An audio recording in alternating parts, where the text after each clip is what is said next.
A service of KIBMradio.com, the Internet's home for an all old-time radio.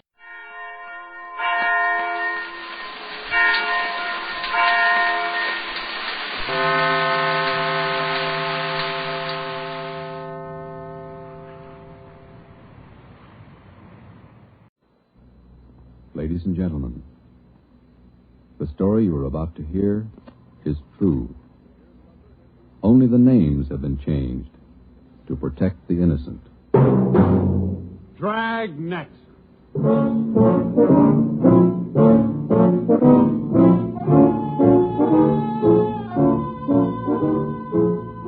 Dragnet, the documented drama of an actual crime, investigated and solved by the men who unrelentingly stand watch on the security of your home, your family, and your life.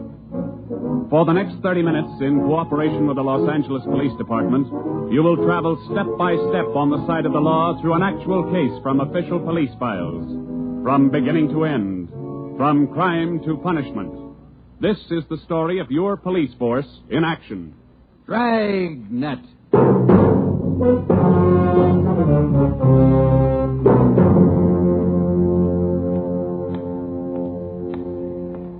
It was Tuesday, March 25th. It was cold in Los Angeles. We were working the night watch out of homicide. Detectives in Los Angeles work in pairs.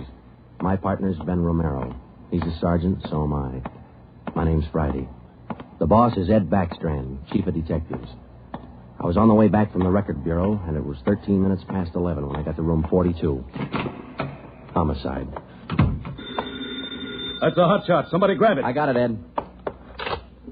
At 1245 East Doheny Street, 1, 2, 4, 5. 2 officers shot. At 1245 East Doheny Street, 2 officers shot. What have you got, Friday? Read it. 2 officers shot. Where's Romero? Right here, Skipper. Okay, you've got one to roll on. Get going.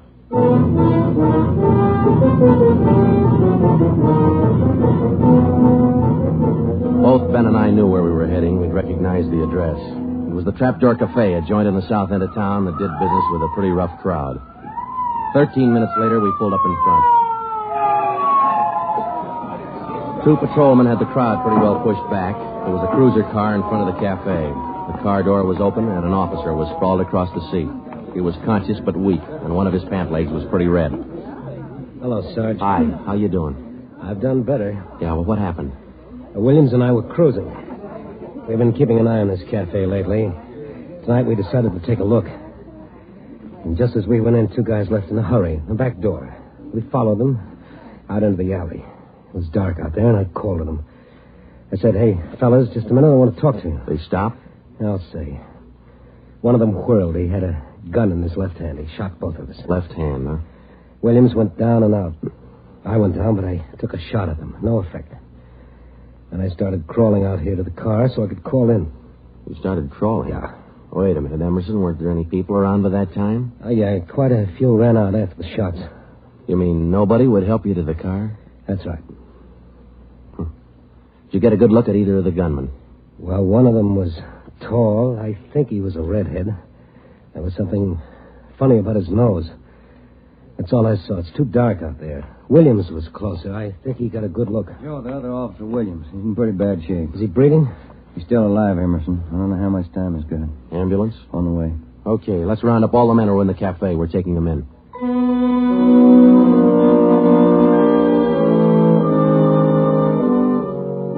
We took all the men back to the city hall. There were 23 in the Trapdoor Cafe at the time of the shooting. We questioned all of them. One of them said there had been a redhead in the place, but he couldn't describe him. Ben and I left the interrogation room, and we went back to the squad room. Friday, Romero. Got a minute? Yeah, Ed. Come on, Ben. Sit down. Okay. You get anything from those people you questioned? Nothing we could use. How's Williams? It's pretty bad. When do they operate? As soon as he comes out of shock. Probably in the morning. You boys will be there. Yeah, we will. When the surgeon digs that slug out, get it and mark it for evidence. Yeah. Skipper, them 2 men shot without asking any questions. They must be hot. Yeah. Same thing occurred to me. When we get that slug, the ballistics can tell us whether that gun's been used on other jobs. We got enough of their modus operandi to have the statistician give us a run-through on the IBM now. One of them is left-handed, and he shoots quick. Okay, be in surgery tomorrow morning at 9.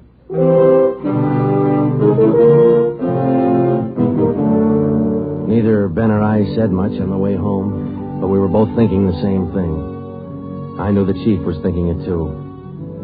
Here were two men who'd shot a couple of police officers without asking any questions. Now, I suppose you've heard a lot of stories about what the force thinks of cop killers. Sure, we don't like to lose our friends and partners any better than anybody else would. Why not figure it this way? If these two guys would gun a couple of armed police officers, do you think they'd hesitate to shoot you, the unarmed citizen?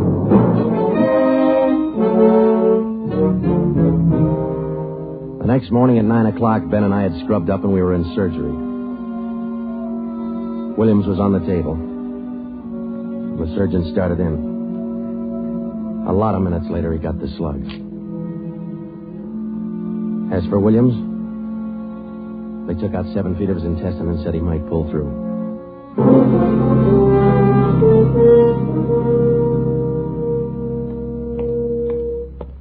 Joe, here's the report from ballistics. The slug they took out of Williams come from a .44 Smith & Wesson. The same gun was used in a liquor store killing about a month ago. You call the statistician? Yeah, She's running all the cards on previous shooting through the IBM machine. She ought to be through about now. Let's take a look. Okay, come on. Hi, Helen. Just a second. Okay.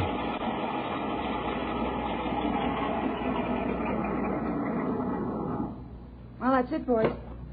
These cards will give you all the shootings pulled by 2 men on foot who shot quick, one of them left-handed. Right. They're all yours. You sure can tell a lot from just a bunch of little holes in these cards, can't you? I can't, but this IBM machine can. Never ceases to amaze me. Okay, shall we check the cards, huh? Yeah, sure.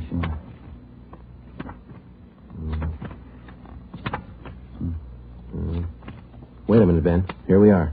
Huh? Yeah. Here's that liquor store killing ballistics tied the Smith & Wesson in on. Same gun that Emerson Williams was shot with? Well, it checks out. The liquor store was in the same neighborhood as the Trapdoor Cafe. Same gun, huh? Got to be. How long ago? A month ago, yeah. Ben, take the DR number off this card and let's pull the crime report on that job.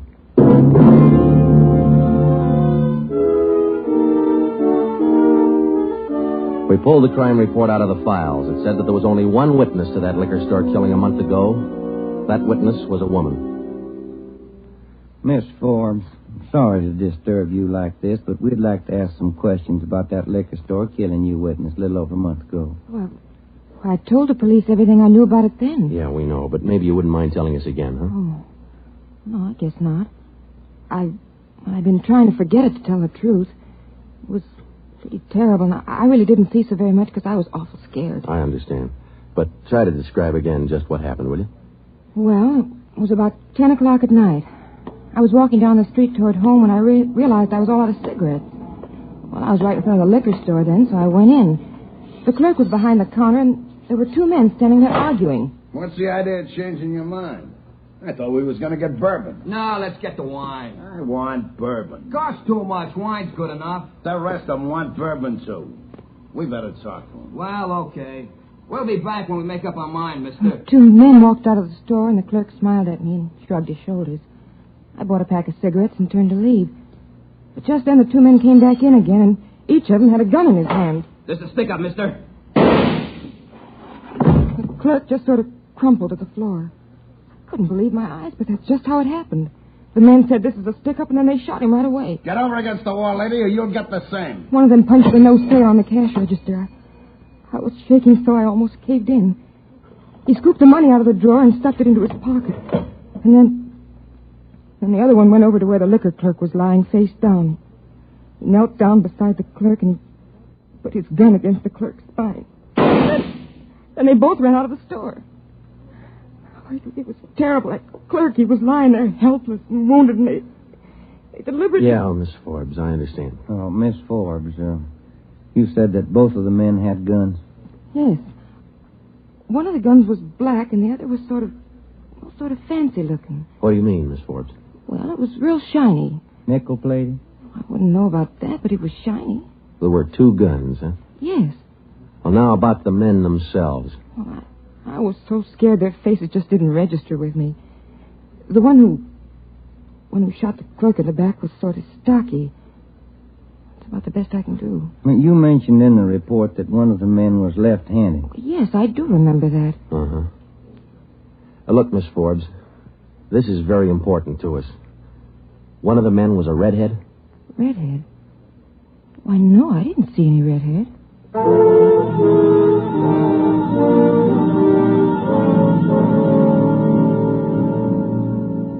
Skipper, me and Joe's run right smack into a stone wall on this thing. What's the complication? Well, there's more than one, Ed.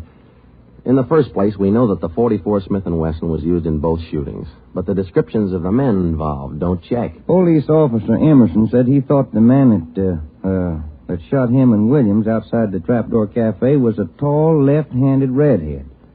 Said there's something funny about his nose. You think Williams got a better look at him? Well, probably did, but Williams isn't strong enough to talk yet. And a girl that witnessed the liquor store killing a month ago said that one of those men was left-handed. But she said neither of them was a redhead. Yeah, and on top of all that, now we've got 2 guns to worry about. The girl mentioned 2 guns, so we checked the autopsy report on that liquor clerk. And, Ed, the bullet that actually killed him came from a .32-20, not a .44 Smith & Wesson. That fact didn't get any publicity at the time, did it? No, it didn't. Okay. We won't give it any publicity now either. With a lowdown, it's just the .44 Smith & Wesson we're after. Because if whoever owns the .32-20 finds out it's hot, we'll never get it. Anything else? Well, we sent teletypes to all outlying stations in neighboring cities. Told them that if they get any red-headed suspects, no matter what charge they got them on, to hold them for questioning. Yeah. Now, how about this .32-20, the actual murder weapon? Any leads on it? We've got one, Ed. We've been checking the records, and we discovered that 4 hours after the liquor store killing, a taxi driver in the neighborhood was shot and robbed. Slug was pretty well mashed, but there was enough to tell it was from a .32-20. So we're going over to question the taxi driver now. Good. Well, I think you boys are on the right trail. So far, what we've got is mostly unrelated facts, but sooner or later, those facts have all got to tie in at some point along the line. Find that point.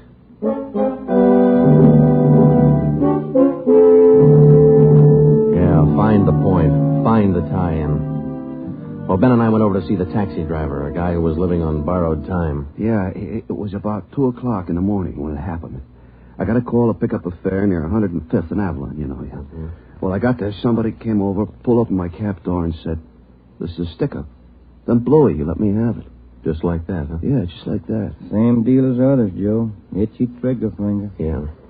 Did you get any kind of a look at the fella? Look, no, it's too dark. Uh-huh. Hey, according to the report, you got shot in the chest. Yeah, that's right. Oh, you're maybe wondering how come I'm still alive, huh? I'll tell you, pal, it's like something you'd see in a bad movie, you know? I'm carrying a few silver dollars with me, 9 of them to be exact. So I decided to stick them in my breast pocket. Well, mister, that just saved my life. The slug hit them silver dollars. It's one for the book, huh? Yeah, you said it. Well, thanks very much. Say, incidentally, we had a little trouble finding you today. You weren't at the stand you operated out of last month. Oh, look, I'm not only not at my usual stand, I'm not driving a hack no more. Oh? Look, after what happened, are you kidding? No, I don't want to push my luck any further than it's been pushed. Yeah, I figure I had it, you know?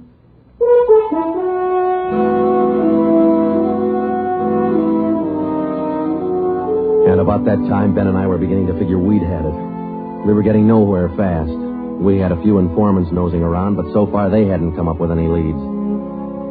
Well, Ben and I followed up all the teletypes that poured in. We just got back from Santa Ana, where we'd been questioning a red-headed suspect, and we'd flopped in the squad room when Chief Backstrand's door opened. Friday. Romero. Got a minute? Yes, Skip. Any luck with the Santa Ana redheads? No, none at all. I guess you haven't heard the latest. We just now got back in town, Skipper. Early this morning, another cab driver got shot. What? Yeah. Man came up to his taxi, opened the door, said, "This is a stick-up," and shot him. Bullet went through one leg and into the other, but the driver managed to start his cab and drove over to a cafe. He called in from there. Boys recovered the slug? Yeah. It came from the same .44 Smith & Wesson that was used in the other 2 jobs. The cab driver get a look at the gunman? Yeah, briefly. Was it the redhead? No. Oh, the stocky guy. He wasn't redheaded and he wasn't stocky. That's all the driver knows. Well, that's great. Skipper, this is beginning to sound like a Gun of the Month club. You reckon somebody's renting them guns out? Well, they're passing the guns around all right, but I think they're working together. The way they operate indicates that. Yeah, the trigger-happy routine. Killing is apparently more than a business to them. It's a pleasure, too. That's why we've got to get to them fast. Come over here. All right. Come on, Ben. Here. Take a look at this map. Uh-huh. Here's the Trapdoor Cafe, and over here's the liquor store. And down here is where the first cab driver got shot. Mm-hmm. Right here's where the second one got it. All of the shootings have taken place within an area of 10 square blocks. Okay. Tonight we're going to throw a blockade around that whole area. Good. It'll go into effect at 10 p.m.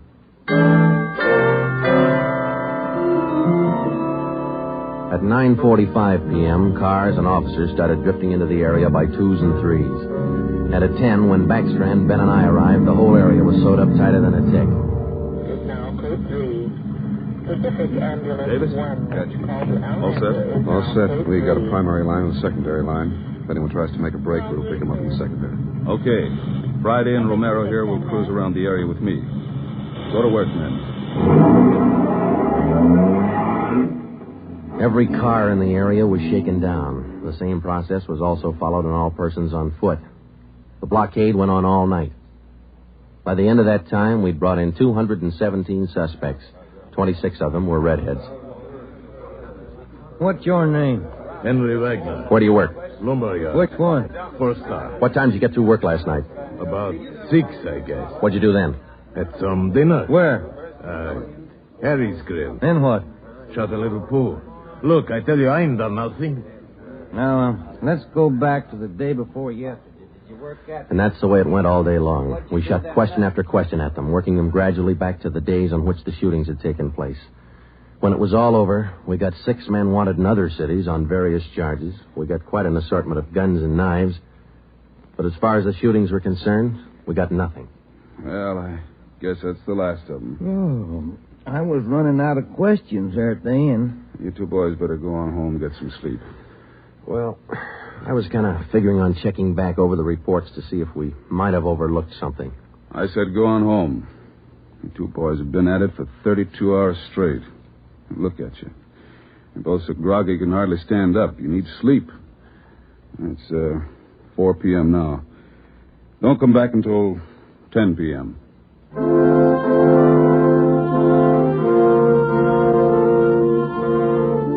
When I walked into the squad room at 10, Ben was already there. An informant had just phoned in a new lead. He told Ben he'd heard about a gang that had been hanging out down around the DeVere bungalow court in the south end of town. We knew that the DeVere was close to the Trapdoor Cafe, so we went over to talk to the manager. Joe, I've been meaning to ask you. You checked on how Williams is getting along? Yeah, I did. I called the hospital this afternoon. It's going to be all right. Oh, that's fine. Well, here we are. Yeah, manager's office. Still got a light on.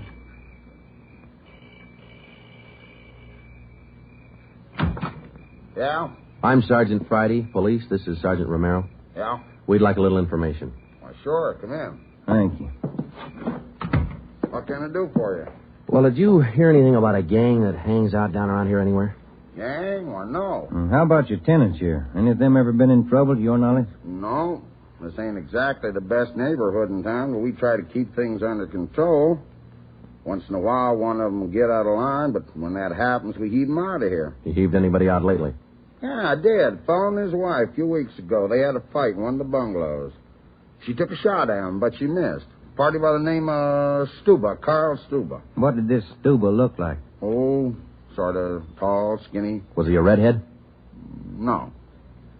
Now, we'd like to take a look at that bungalow that he lived in. Sure. Help yourselves. Down the end there, number 5. Still vacant.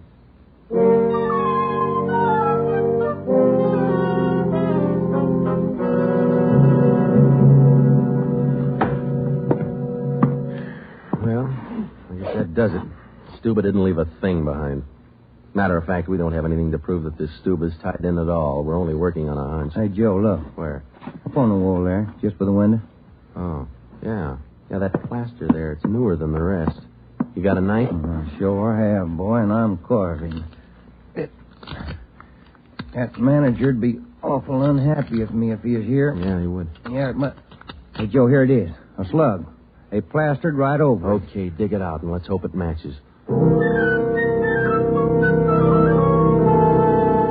It matched. The slug from the wall came from the same .44 Smith & Wesson that had been used in the other shootings. So now we had a name to work on, Carl Stuba. But he'd done a good job of dropping out of sight. Well, the next day, Ben thought he had another lead. I've just been talking to another informant, Joe. He says he heard that there's a fella down in that neighborhood been trying to sell a gun lately. What kind of a gun? Nickel-plated with steer horn handles. Nickel-plated? Well, maybe that's our .44 Smith & Wesson. Maybe. Did the informant know who this man was?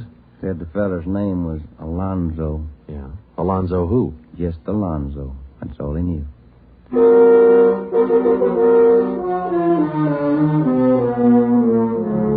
So now we had two names, Stuba and Alonzo, but no men to go with them. So we went back to making the rounds of the substations, interviewing red-headed suspects. We took a few of them to Williams, who was home from the hospital by now, but he couldn't identify any of them as the man who shot him. Still, we kept checking. Finally, we got around to the 77th Street station. We questioned the suspects they were holding there, and we just started to leave when one of the officers called us. Hey, Sarge, we're holding somebody else you might want to look at. Redhead? No. What's the charge? Suspicion of burglary. Small job. Oh, I don't know. What do you think, Ben? What's special about him? He lives in the same neighborhood where those shootings took place. All right. Where you got him? Down here. Did he admit anything? Nope. He's pretty surly. Here we are. Thanks. Hi. What do you want? I'm Sergeant Friday. This is Sergeant Romero. We'd like to ask you a few questions. Look, I already told the other cops all I know. I didn't steal no radio from that jerk. What's your name? We've been through all that once. Come on, what's your name? Jackson. Alonzo Jackson. Alonzo. I looked at Ben, and Ben looked at me. This could be the Alonzo who'd been trying to peddle that Smith & Wesson. Ben and I both knew here was one suspect we'd have to be real careful with. Alonzo, according to the records, this burglary you're suspected of took place on the night of the 27th. Look, how many times do I have to tell you guys they didn't have anything to do with it? You got an alibi for that night? Sure, I got an alibi. I was out with a couple of friends, I can tell you. What's your friend's name, Alonzo? One of them's Crandall, the other Stuba. Stuba, the guy who used to live in the bungalow court. Well, we told Alonzo he'd have to produce his two friends to give him an alibi for the burglary charge, and he bit. He went with us, and he pointed out where Stuba was living now. No wonder we hadn't been able to find him. It was a little shack at the back of a lot behind two houses. We thought it was a chicken coop at first. We took Alonzo back to the station, then we picked up Stuba. He was surprised to see us and not very happy. We took him in. Next, Alonzo gave us Crandall's address.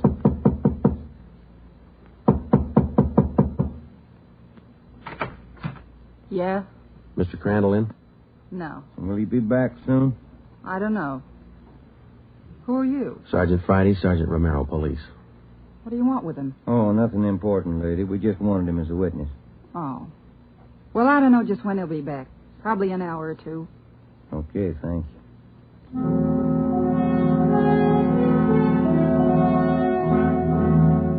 We went down the street away, and we staked out in the car. We sat there for about 5 hours, and then Ben nudged me in the ribs. Hey, Joe. Huh? Joe, take a look. Coming along the sidewalk. Yeah. And he's got red hair. Come on. Crandall. Huh? Your name Crandall? Who are you? Friday Romero, police. Police? What do you want with me? I haven't done nothing. Well, then you got nothing in the world to worry about. Come on.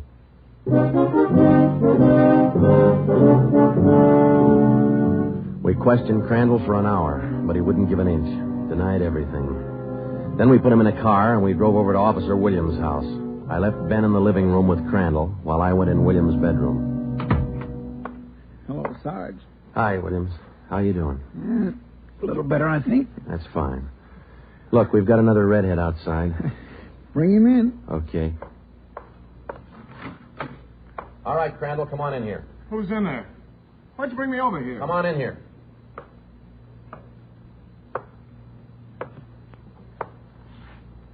How about it, Williams? That's the guy. No, I'm not. That's the guy that shot me. Well, Crandall? No. Yeah. It was an accident. I didn't mean to shoot him. It was an accident.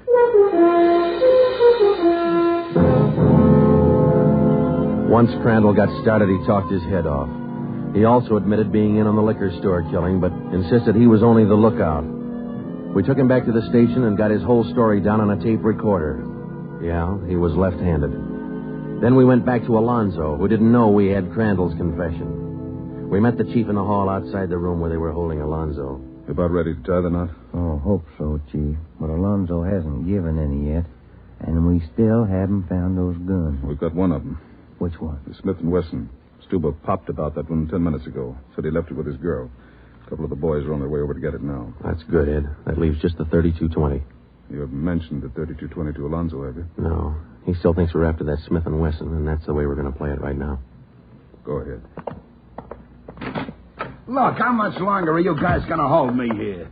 Didn't you check with those friends of mine? Alonzo, we got a tip that you've been trying to sell a gun lately. A gun? Yeah, 44 Smith & Wesson. Oh. No, it's not true.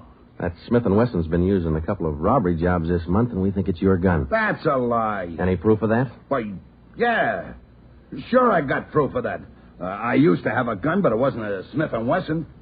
Look, if I tell you where it is, that ought to convince you, shouldn't it? It'll help things. Okay. I sold it to a neighbor of mine. He gave me $7. I'll give you his address. You sure it's not a Smith & Wesson? Sure, I'm sure. It's a .32-20. Yeah, it worked. We went to the neighbor's address, and he admitted having bought the .32-20, but said he'd lent it to a friend who'd never returned it. The friend had hocked the gun to a barber. The barber gave him $15 and a haircut for it. We finally got it from the barber, and we came back to the station. I'm all set, Joe. I'll be in the next room. Just give me the nod. Okay.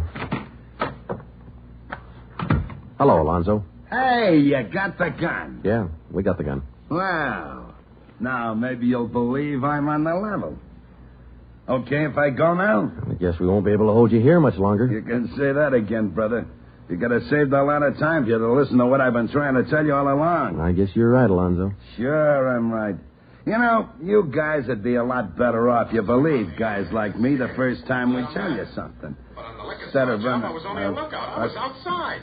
It was the other two who pulled that one. Stuber and Alonzo. Alonzo killed the clerk. Hold it, Alonzo. All right, Alonzo, that's enough.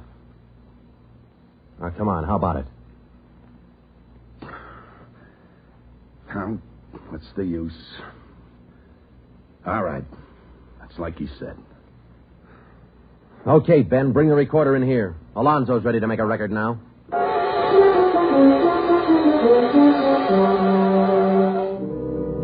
By playing back Crandall's statement that we'd recorded earlier, we got a full confession from Alonzo. We took the three of them out and had them reenact the 4 shootings, and we photographed it on sound film.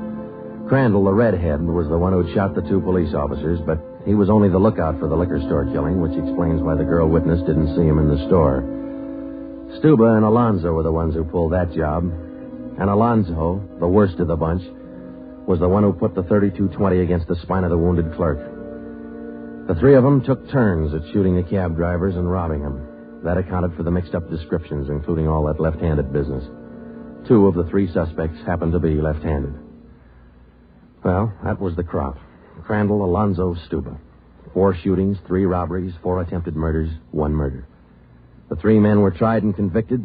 They're all in the state penitentiary. Crandall's there for life. Alonzo and Stuba, they'll be executed next week. File it, will you, Ben?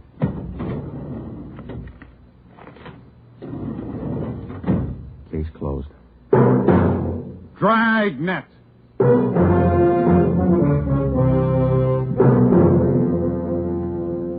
The story you have just heard was true. Only the names were changed to protect the innocent.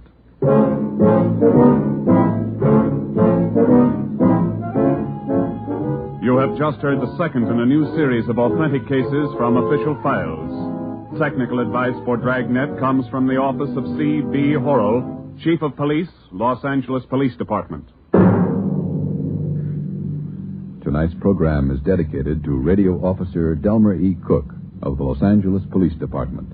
who, on the afternoon of December 6, 1948, gave his life so that yours might be more secure. Dragnet came to you from Los Angeles. This is NBC, the national broadcasting company.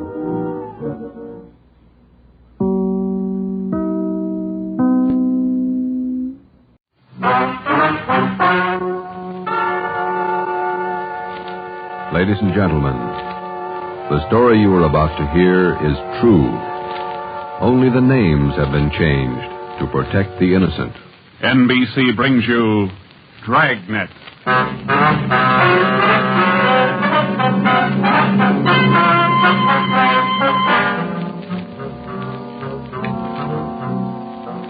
You're a detective sergeant. You're assigned to robbery detail. There's a potential killer on the loose in your city. 18 women have been beaten and robbed by this man. The newspapers call him the Werewolf. Your job is to get him. Dragnet, the documented drama of an actual crime, investigated and solved by the men who unrelentingly stand watch on the security of your home, your family, and your life. For the next 30 minutes, in cooperation with the Los Angeles Police Department, you will travel step by step on the side of the law through an actual case, from beginning to end, from crime to punishment. Dragnet is the story of your police force in action.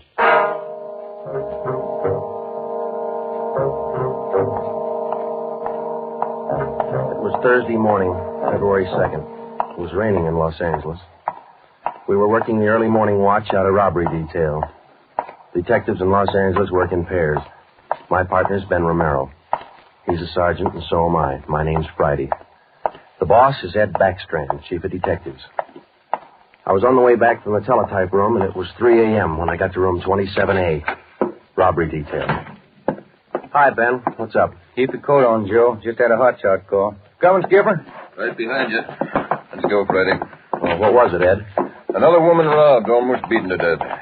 Well, how many does that make? About 18 in 6 weeks. Is that right, Skipper? Yeah, 18 too many. Come on down these stairs to the garage. Yeah. What about that suspect we had, Ed? You mean Martin? Yeah. Had to release him this morning. But I got a good tail on him, Henderson. Yeah. We got any reports yet? Nothing definite to hold him for. Here's the garage. Let's hustle it. Right. Then if this isn't Martin's job, Skipper, and he's not the right man... Then we start all over again, and we work night and day till we find the right man. Here's the car. Let's go. Ben, you drive. Yeah, all right. How do the victims describe this guy, Ed? Pretty sketchy. Supposed to be tall, dark, long black hair. Last woman said he had a face like an animal, something like a dog. A wolf. A wolf? Yeah. She said something like a werewolf. Something like a werewolf. Well, he almost had to be that, judging from the way he operated. He was either an animal or a raving maniac. One thing we were sure of, he was smart and he was dangerous. For almost 2 months, he'd prowled the streets in a stolen car in the early morning, usually between 3 and 5 a.m. And the victims were always lone women, most of them waitresses, coming to work or going home. He'd drag them into the car, rob them, beat them until they were unconscious, and then throw the body out into the street. That's just what we found when we pulled up to the curb near the corner of 8th and Grand. One cruiser car was already there, and so was the ambulance. About a dozen people were standing around looking at the crumpled figure of a woman sprawled out on the sidewalk. 2 officers were talking to the only witness, a thin, sallow-faced newsboy. His story didn't give us much to go on. Like I was telling these cops, sir, or these officers, sir, I was walking up 8th Street on my way home as usual when I see this blue Chevy sedan pull up down a block there a little way and dump out the dame's body. Well, actually, I don't know what to think. You get a look at the license plate? Well, no, I didn't. To tell you the truth, I could hardly keep from... Well, I was just plain scared. What did you do after you saw him throw the body out, son? Well, I just stood there for a minute, and the fellow in the car drove right on past me. Did you get a look at him? I sure did. How close were you when he drove past? Well, no, it couldn't have been more than, 8 or 10 feet away. I was right over there by the street light near the curb. Would you know this man if you saw him again? I don't know about his height or his build or his weight, but, mister, his face I'll never forget. Why do you say that? It was just like the paper says about him. Right here on the front page. Here, read it. See? Woman says the attacker looked like Werewolf. That's all the newsboy could tell us. The suspect drove a blue sedan. He had a face like a werewolf.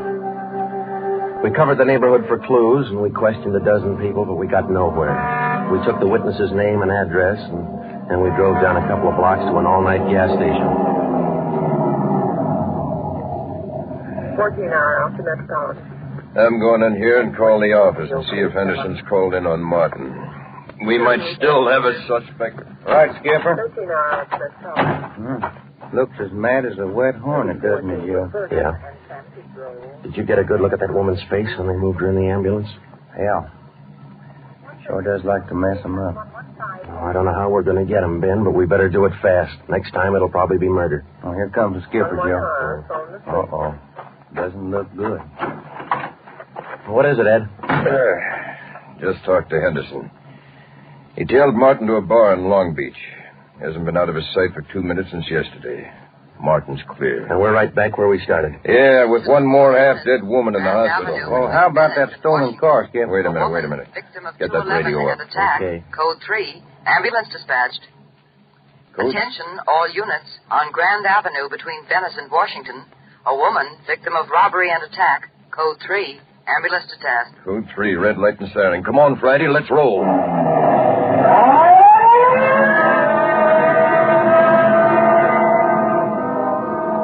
We couldn't be sure, but it sounded like another one. 6 minutes later, we were there. Same story. Werewolf. The next day, the chief ordered the number of cruiser cars doubled in the Central District. This was for the early morning watch with plainclothesmen to back them up.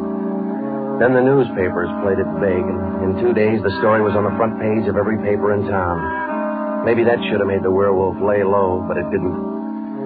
Because at 4 o'clock that morning, while Ben and I were patrolling with the other cars, he got his 20th victim. Attention, all units.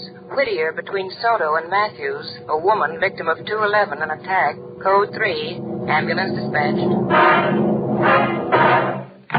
Here's a report on that blue sedan you used the other night, Joe. Found it out on Anaheim Telegraph Road. Any luck with it? Not one fingerprint we can use. Anything else? Nothing. Well, how about the auto theft detail? Same old story, Joe. He steals a car, uses it once, and then drops it. Never leaves a thing behind. Well, that's great. We're sure moving fast. How about that big guy you picked out of the lineup this morning? Oh, I checked his alibi. It's perfect. Now we haven't got even half a clue. Yeah. Well, come on. Let's check with Ed. He's instructing the policewomen on a plan for tonight. All right. Now you've heard the report. You understand how the suspect operates and what you're to do. I think so. Remember, all of you forget you were ever policewomen. Change the way you walk, the way you carry yourselves. That's the part you're playing, all right? Okay. And be careful and don't take any chances. All right, Freddie. Okay, Ed. Now, just to make sure you look the part, we're spotting each one of you at different restaurants and coffee shops throughout the Central District. And from 7 o'clock tonight until daylight tomorrow, each one of you is going to be a waitress. You got that? Yeah. Okay, Ben, you want to give them their assignments? Okay, Joe. Well, here's the way it lines up. Marge Kissel at the Top Hat Cafe. That's on 9th Street between Alpharetta and Westlake. Okay. And Katie Welch, Joe's Coffee House, Brooklyn, Soto. Right. Pat Fielden at the All-Night Steakhouse on Figueroa Street between Florence. No, the trick of using decoys to lure criminals into a trap wasn't exactly new, but, well, it was just one of the old tricks that we figured might land the werewolf behind bars. At 7 that night, Ben and I made the rounds and found each of the policewomen on her job as a waitress. Well, the overall plan was simple. The girls were to leave the different restaurants between 3 and 5 a.m. that morning and pretend they were walking home. We mapped different courses for each one of them to throw out as much bait as possible and yet not to make it look suspicious. Each policewoman, from the time she left the restaurant and stepped out into the deserted streets, would be pretty much on her own. We had officers planted all along the way at designated intervals, but a big element of chance and danger was still there. All we could do was cross our fingers and hope. How much more time, Joe? Let me see. She's doing 2 minutes. Yeah. Waiting gets on your nerves. Then it won't be long. This corner doorway's a pretty good lookout spot. Yeah. Wait a minute. Listen. Who is it, Joe? Can you see? Get back. What is it? Wait a minute. It's Marge Kissel. There's a man following her, a big guy. If it's the werewolf, where's his car? I don't know. Maybe he changed his plans. Get back. Here they come.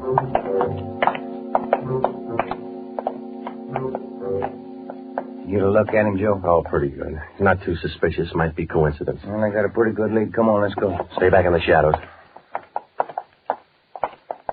Hey, Joe. So where'd the guy go to? I lost him. A little coffee shop up in the next corner, see? Take a look. Oh, yeah. He's opening the door. He's turning on the light. Yeah. Looks like a false alarm, Joe. Well, let's check him anyway.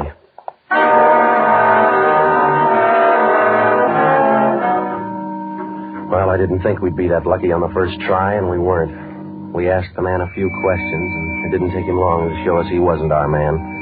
He owned the coffee shop. So, Ben and I went back and took up our posts again and waited for the next decoy. We covered that 10-block course 6 times that morning, back and forth, following the bait, but it was almost as if the guy could sense a trap. Not once did we get a nibble.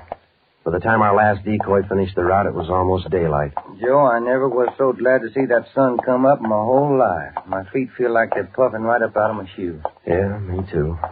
Come on, let's get over to the car and check on the other squad out in Boyle Heights, huh? Oh. Hit the radio, will you, Ben? Yeah.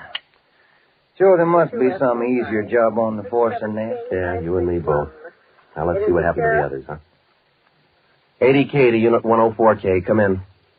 104K to Unit 80K. Go ahead. 104K, this is Friday. You do any good out there? This is Miller. I'll call Curtis.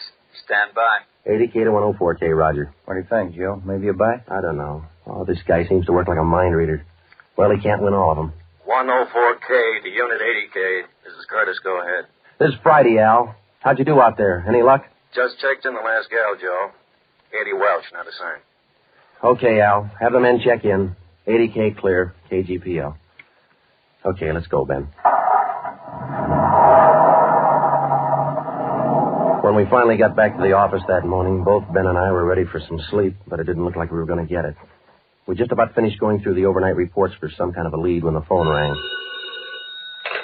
Robbery Friday. Hi, Joe. This is Wilkerson, auto theft. Hi, Wilkie. You got something for us? Not much, Joe, but it might work into something. Just got a report in on a pair of stolen license plates. Oh? Yeah. I'm not much of a hawkshaw, but I figure there's just a chance it might be your werewolf boy. How come? I don't know. Maybe just a hunch. After 13 years in this business, you get to know thieves pretty well. Sometimes you got to even think like them. Okay, Wilkie, thanks. We'll check by in a couple of minutes. Right, Joe. What do you have to say? Pair of license plates stolen last night. Wilkie's got a hunch it could have been our man. Well, might be an angle, Joe. If that werewolf guy'd hang on to one car long enough, we'd have a chance at it. Well, he's too smart for that. I don't know, Joe. Sooner or later, he's going to make a mistake. Yeah. Come on, let's check with Wilkie. Well, we checked with Wilkerson. We got the best piece of news we'd had in days. On the average, 95% of stolen cars are recovered or located within 24 hours. In the remaining 5%, Wilkerson, by a simple process of elimination, narrowed down the number of cars the suspect might be driving. Wilkie figured 6 cars. There they are. Now, I'll bet you if you picked up your man tonight, he'd be in one of these cars. Let me see, huh? 2-door black sedan, yellow convertible, another sedan, green, blue coupe, black coupe, and a gray convertible. Well, that's good work, Wilkie. At least we got something to look for now. Yeah, you're right, Joe. Wilkie, you got the numbers of those stolen plates you're talking about? Yeah, right here, Ben. They're already on the hot sheet. Good. Keep us posted, huh? Yeah, as usual, Ben. See you later, Wilkie. That's a good break, Ben. Something to keep us busy tonight. Tonight? What do you mean? We're setting another trap. Same thing as last night. Same police women, same everything. Yeah, only this time let's hope he steps into it. You know, Joe, this werewolf character's getting me mad.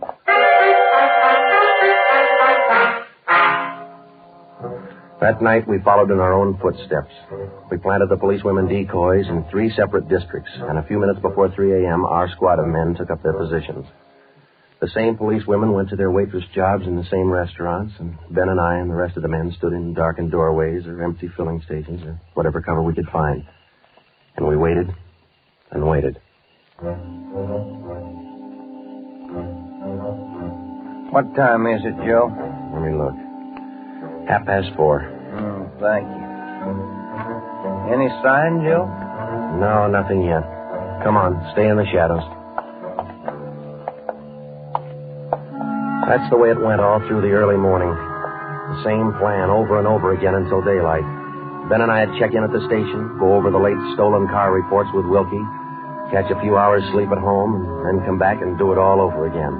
The next night, and the next morning, the night after that, and the morning after that. 5 days later, Ben and I were ready to call it quits. I'll admit it, Joe, I can't figure. The guy's either psychic or else he can smell a cop a mile away. Yeah, well, at least we got that stolen car angle left. You check with Wilkie yet this morning? I'll give him a call now. All right.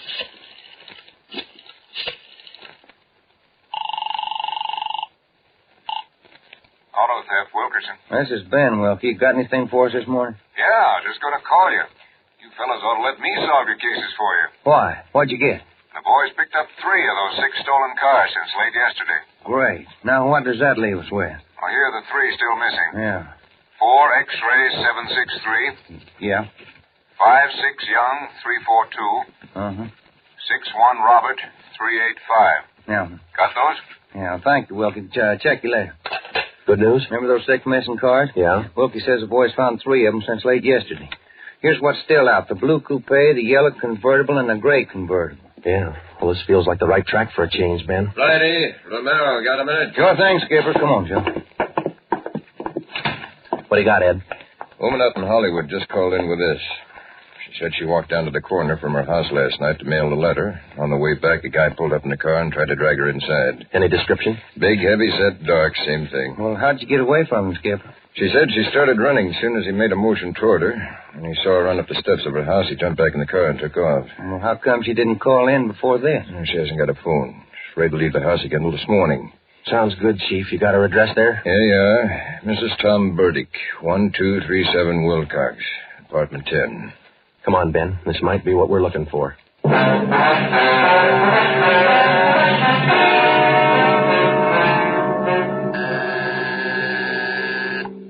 Who is it?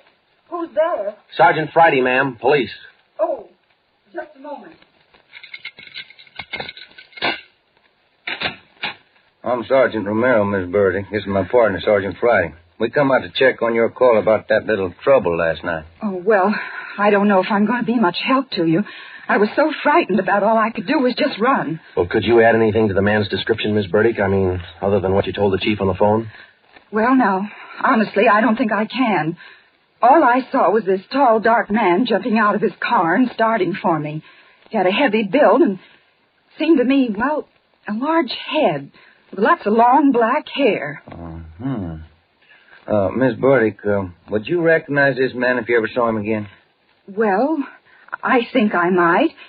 He was such an unusually big man, almost frightened me to death. Well, just one more question, Miss Burdick. Could you describe the car this man was driving when he approached you? His car? Mm-hmm. Why, yes. It was a gray convertible. Miss Burdick, are you sure of that?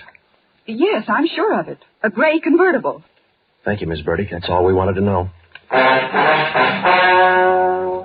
Sometimes when you're on a case, you can chase yourself around in circles for weeks trying to fit together just 2 little pieces of a yard-long jigsaw puzzle. And a lot of the time, you find the answer where you least expect it. But once you get that feeling you're after the right man in the right way, there's nothing that can shake you. When Ben and I got back to headquarters, we went straight to the chief's office with the story, and we had him stake out the gray convertible. In other words, if any detective or officer spotted the car, he reported it back to us, but he stayed away from it. We figured that there probably weren't more than 2 of the victims who could take the witness stand and identify the man who robbed and beat them. Not with a smart defense lawyer, anyway. So there was only one way to catch this suspect. Red-handed. Here they are, Joe. Both sets of license numbers for that gray convertible. Here are the original, and here are the numbers on the stolen plate. Good. Everybody got a hot sheet? From the chief all the way down to the janitor. Fine. Now let's get together with Ed, huh? Hot shot, Joe. Grab it. I got it. On the corner of California and Oakwood, a woman badly beaten. On the corner of California and Oakwood, a woman badly... Come on, Ben, another one. But, Joe, it's broad daylight. Yeah, doesn't figure, does it? Come on.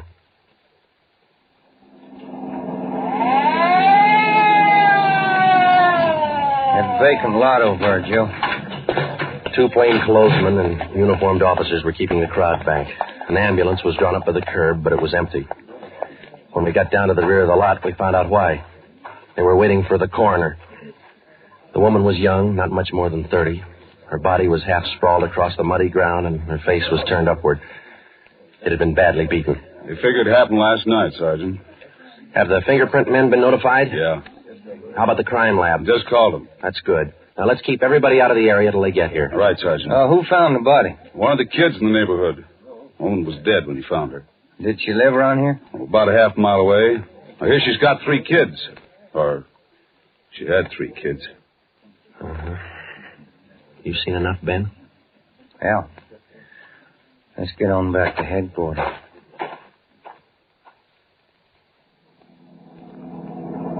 All the way back to headquarters, Ben and I planned our next move. And by the time we got to Ed Backstrand's office, we knew exactly what had to be done. When we told him about the Werewolf murder, he didn't say a thing for a minute. He just stared across the room at the calendar on the wall. Then he brought his hand down hard against the desk. Friday, Romero, I'm only going to say this once, so get it straight. That guy's pulled his last job in this city. He's through robbing and beating women, and he's through with murder. I've given you time to track him down, and now I want him in. No stalls, no excuses. I want him. I don't care how many men you use, and I don't care how you get him, but get him. That's all. Ben and I worked all that afternoon, right through dinner, up until 8 o'clock. By that time, the overall plan was down on paper and already in action. It was one of the biggest things we'd ever tackled, and, well, we didn't know if it was going to work. We only knew it had to work. We had a squad of 65 cars to stretch out over 40 square miles of the city in one big dragnet.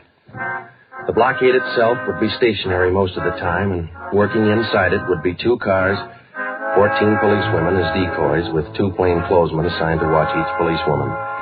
If and when the Werewolf was sighted in the gray convertible, we'd automatically take over the police radio for the whole city, and Backstrand would direct the chase from headquarters.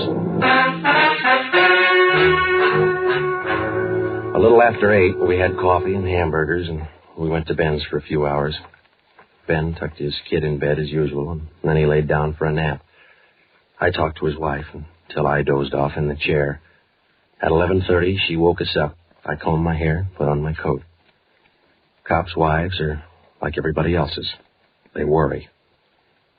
When we met Ed at headquarters, we did some last-minute checking on details with Backstrand for about a half an hour, and then we were all ready to go.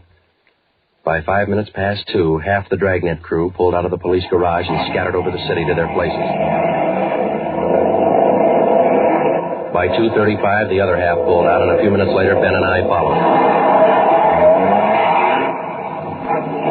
At 3 minutes to 3 that morning, Backstrand took over communications and checked every car in the operation. It was a good start. Every man in his right place by the right time.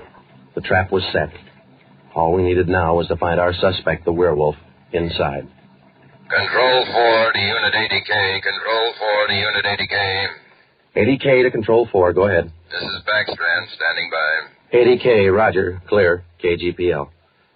Okay, Ben. Now let's go find him. I got a hunch, Joe. Let's try the Wilshire district first. Sounds all right to me. Let's go.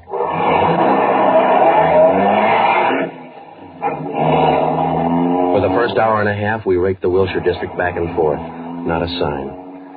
Then about 38 minutes past 4, we headed back for the downtown area and parked in an alley where we could double-check on one of our policewomen decoys. Here comes one of the gals now, Joe. Pat Field. Bet her feet are almost as tarred as mine. You see anything else, Ben? Nothing. Quiet as a church. No, wait a minute. Car just turned the corner. Heading up in the same direction she is. Joe. Joe, it's slowing down. Wait a minute. It's pulling up beside her. It's a gray convertible. It's him, Joe. Come on. Ben, get down. He sees it. He's got a gun. You all right, Ben? Yeah, look at that guy take off. 80K to Control 4. 80K to Control 4. We've spotted the suspect. He's driving a gray Ford convertible, license 61 Robert 385. Suspect's headed east on Olympic from Alameda, driving without lights. Suspect is armed. He had a fast car and he knew how to drive it. We almost lost him twice. 2 minutes after we sighted him, Backstrand took over full radio control. Control 4 to Unit 80K. Your location? 80K to Control 4. We're traveling at a high rate of speed, headed east on Olympic, crossing Soto Street. Control 4 to all units. Stand by. Units 11A, 12, and 13R close in on the intersections at Olympic and Marina. Units 41, 42, 45, and 104K move in on the next 4 crossings east of that. To the north and south, units 105K, 14A, 17R, 43T. Block all main arteries.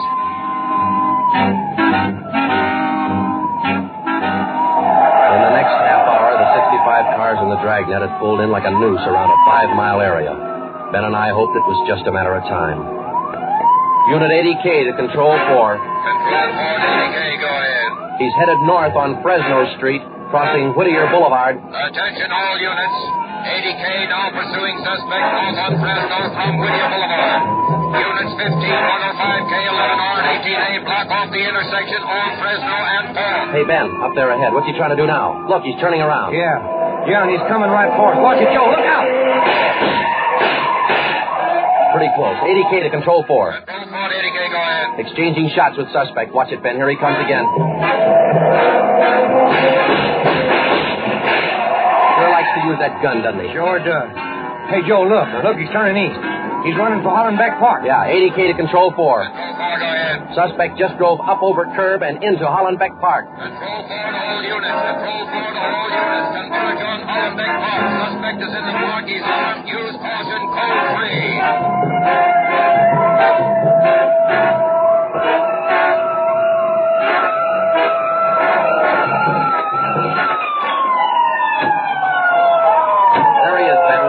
Looks like a night baseball game with only his headlights. Yeah, come on, let's get him. Yeah. Never say die, huh, Joe? Joe, can you get a shot at him? Don't shoot! Don't shoot! I'll give up! Don't shoot!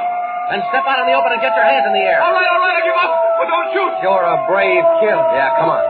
All right, you get your hands in the air. Come on, higher. Joe, look out, he's got a knife. I got him. Joe, those women were right. He does look like a werewolf. Yeah. You got your handcuffs? Yeah.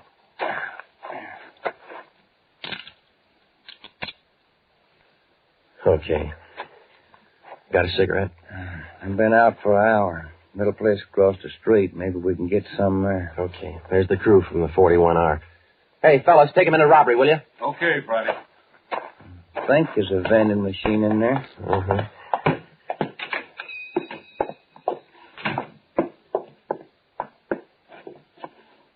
Say, you got some change for the cigarette machine, mister? I think so.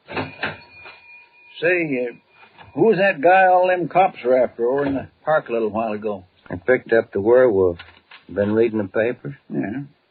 You fellas cops? Yeah. Sure made it easy for you, didn't he? All you cops had to do was surround the little fella in the park. Nothing to it, huh? Yeah, that's right, mister. Nothing to it.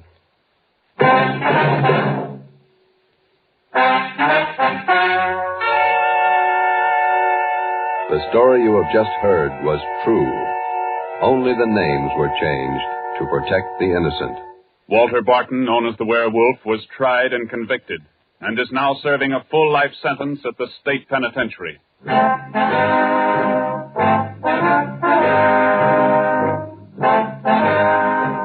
This has been Dragnet, the third in a new series of authentic cases from official files. Technical advice for Dragnet comes from the office of C.B. Horrell, Chief of Police, Los Angeles Police Department. Tonight's program is dedicated to Sergeant Mario Victor Dairo of the Los Angeles Police Department, who, on the morning of January 1st, 1943, gave his life so that yours might be more secure.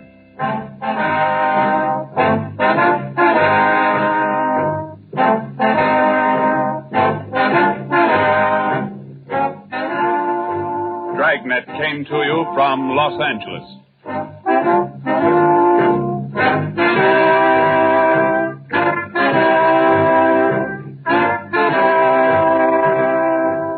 This is NBC, the National Broadcasting Company.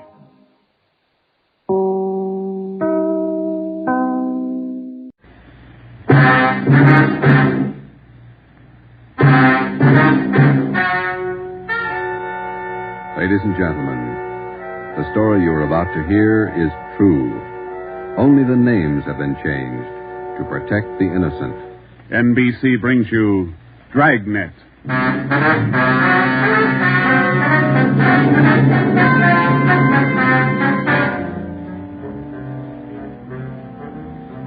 You're a detective sergeant. You're assigned to homicide detail. A gang of quick-trigger gunmen have moved in on your city.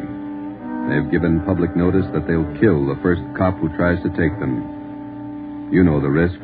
Your job, apprehend the suspects. Dragnet, the documented drama of an actual crime, investigated and solved by the men who unrelentingly stand watch on the security of your home, your family, and your life. For the next 30 minutes, in cooperation with the Los Angeles Police Department, you will travel step by step on the side of the law through an actual case, from beginning to end, from crime to punishment. Dragnet is the story of your police force in action.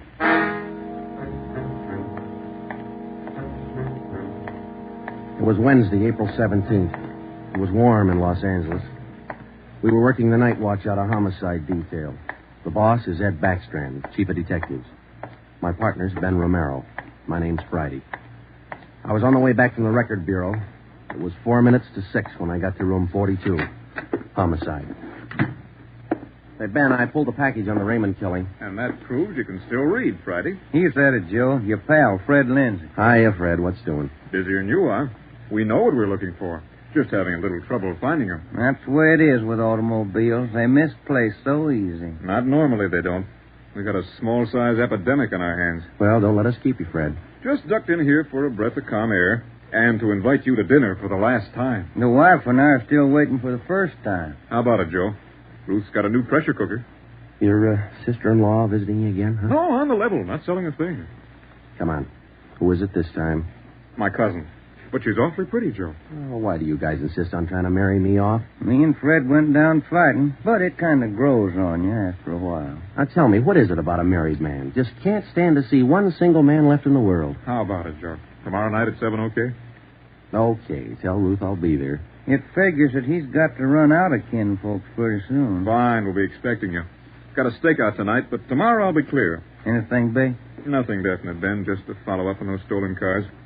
See you, men. So long, Lindsay. Joe, you'll like my cousin. Oh, never say die. What a character. You just catnip the women, Joe. Yeah. Well, here's that Raymond package. Let's check those dates that Backstrand wanted, huh? Wednesday, April 17th was just routine. A dinner date I tried to get out of, some paperwork that the chief wanted done, and a hot, sticky day. Too hot to wear a suit of clothes. Sometimes it's like that. A day starts out being routine. By the time it comes of age, it's got a personality all its own. At 10:23 that night, Ben and I were just finishing up the paperwork, and Ed Backstrand opened his office door. Friday, Romero, just got a hotshot call. What you got, Skipper? Hold up and shooting at Hooper and Esperanza, code 3. Code 3, that means red light and siren. It was 10:32 when Ben and I pulled up at the corner of Hooper and Esperanza. It was a bar in the basement of a building on the south side of the street. A radio car was there, and the two officers were holding the crowd back. A man was talking to one of the officers who turned and pointed to us.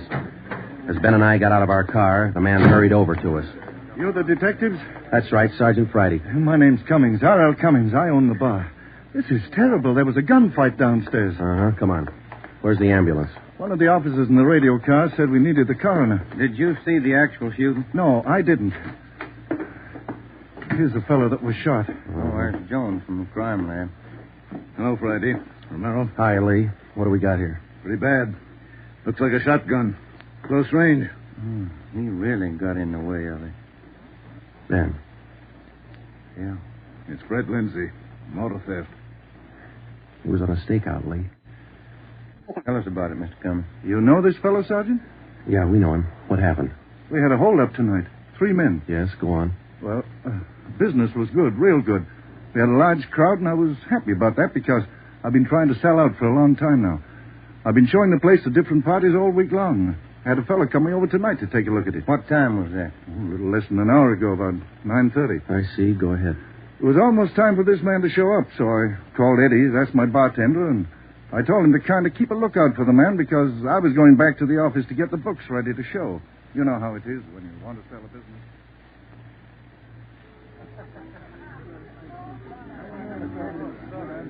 You'll watch for him, Eddie? You bet I will. If you want me, I'll be back in the office.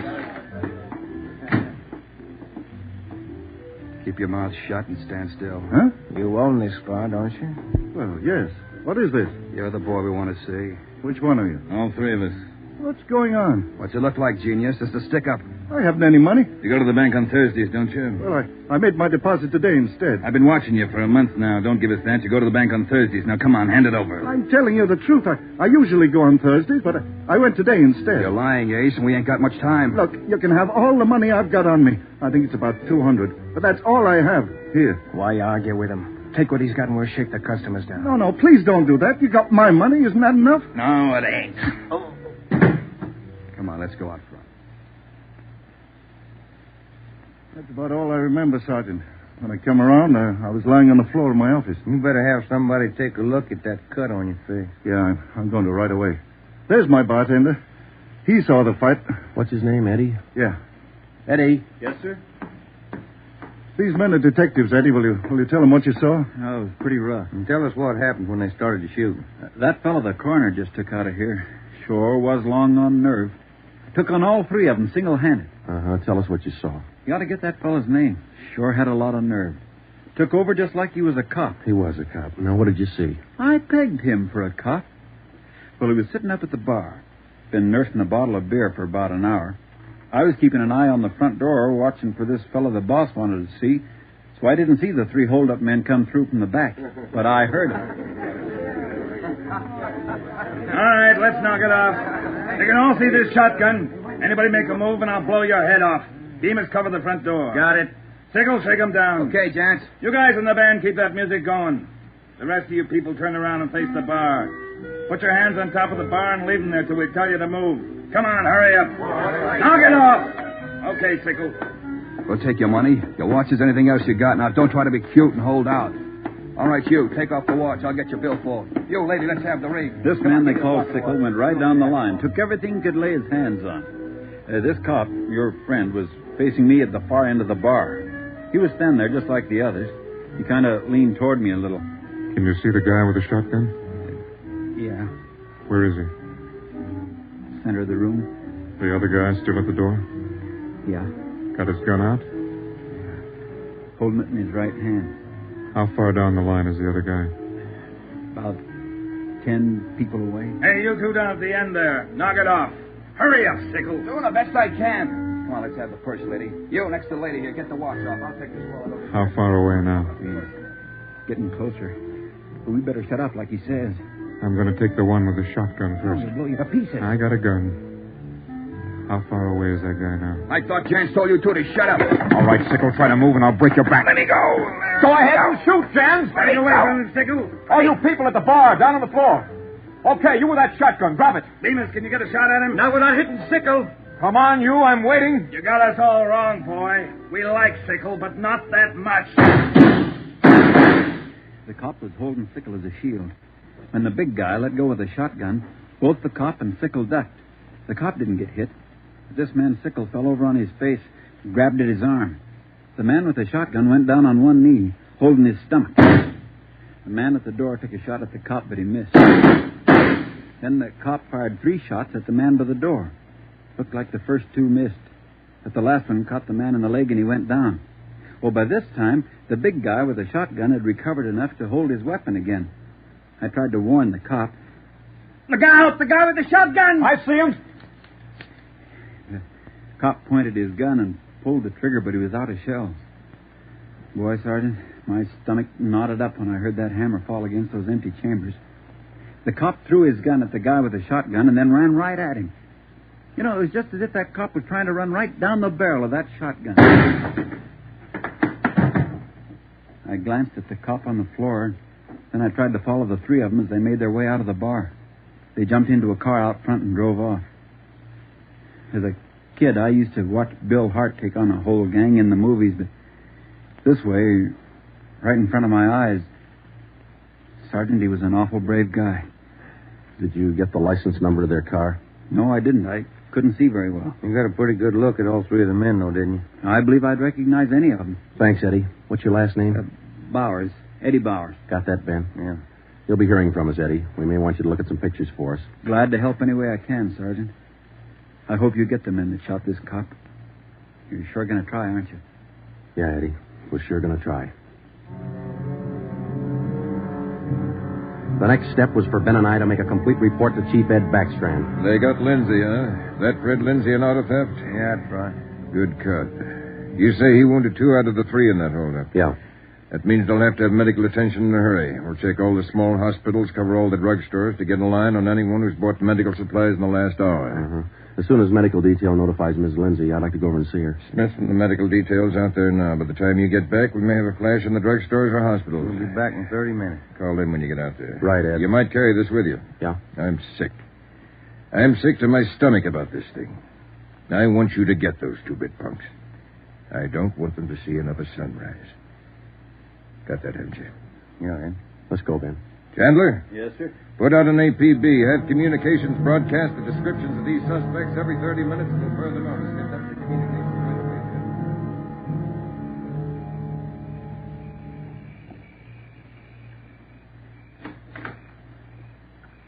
Hello, Joe. Come in. Thanks, Ruth.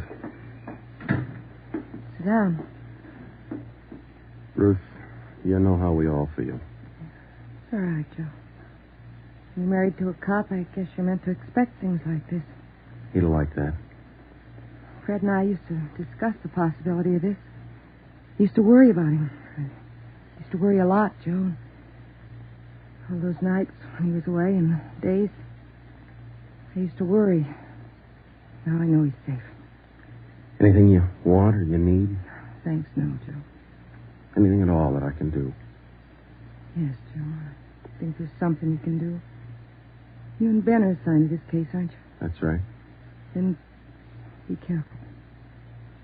Thinking that you and Ben will have to face those killers. Ben's wife. Be careful, Joe. Yeah, Ruth, we will. Sure. I want to see you get the men that did this to Fred. More than anything, I want that. No more heartaches. Yeah. Thanks for coming by, Joe.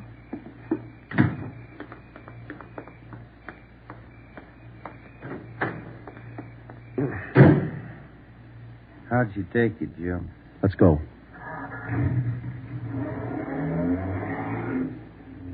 Joe, how'd you take it? You're married, Ben. You figure it. It was 11:30 when we got back to Central Division. As we walked into the squad room, Backstrand was waiting for us. Friday, we just got our first lead. We've located a druggist who said he sold some medical supplies to a man about 45 minutes ago. There's the address. Pretty close to the scene of the shooting. Hop out and see him right away. The Rex Pharmacy was exactly 14 blocks from the Red Feather Bar where the shooting took place. Rex Pharmacy was like your corner drugstore, complete with apothecary jars and shower curtains. The druggist was the same little man who's been prescribing sulfur and molasses since you were a kid in school. Just about ready to close. What can I do for you, gentlemen? We're from the police department. I've been halfway expecting you fellows. We got a report that you sold some medical supplies to a man about an hour ago. Yes, sir, that's right. It's like I was telling those other officers that were here a while ago. There was something funny about that little fellow. How you mean? Well, for one thing, he came in here sweating quite a bit. Of course, it's a warm night, but he seemed terribly nervous. Anybody with him? No, he was all by himself. What did he buy? Well, it wasn't so much what he bought, but how much. What do you mean? You know how most people buy iodine, a little 10-cent bottle. He bought a couple of pints. Then there was all that gauze and adhesive tape. Bought enough to repair a small army. Cotton, box of swabs. Then he asked me something that made me wonder. What was that? Asked me if I had something to probe with. That's just the way he said it. Something to probe with. I asked him, what do you want to probe for? What'd he say? Said a splinter. I told him a sewing needle would do the trick. He said forget it, and then he paid me and walked out. Uh-huh. Could you describe the man? He's a small man, dark. Like I said, awful nervous. You think you could identify him? Oh, sure I could. If I ever saw him again. Well, did he leave on foot, or was there a car outside? Left in a cab, parked right out in front. Couldn't miss it. Did you happen to take down the license number? Well, no, I didn't. But I did jot down the taxicab number. Would that help? Taking down cab numbers isn't exactly in a druggist's line, but because he had the presence of mind to do that one small thing, we accomplished in 10 minutes what could have well taken as many weeks. Maybe with this small wedge, we could do what Backstrand wanted us to do, get the killers before another sunrise. Well, it was close to midnight when we stepped into the drugstore phone booth. I called the cab company, got the night supervisor. I gave him the number of the cab, and he checked his location chart. Cab 375 was operating out of a stand at Wilshire and Greenhaven. He was the right driver, and he remembered the fare. Sure, I know who you mean. A little guy seemed in a big hurry. It was a long fare, though. I took him out to Inglewood. Wait till I check my log sheet. I'll give you the exact address.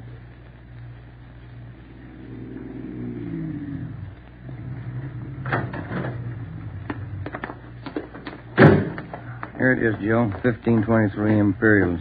The rooming house. Yeah, come on. We'll check with the landlady.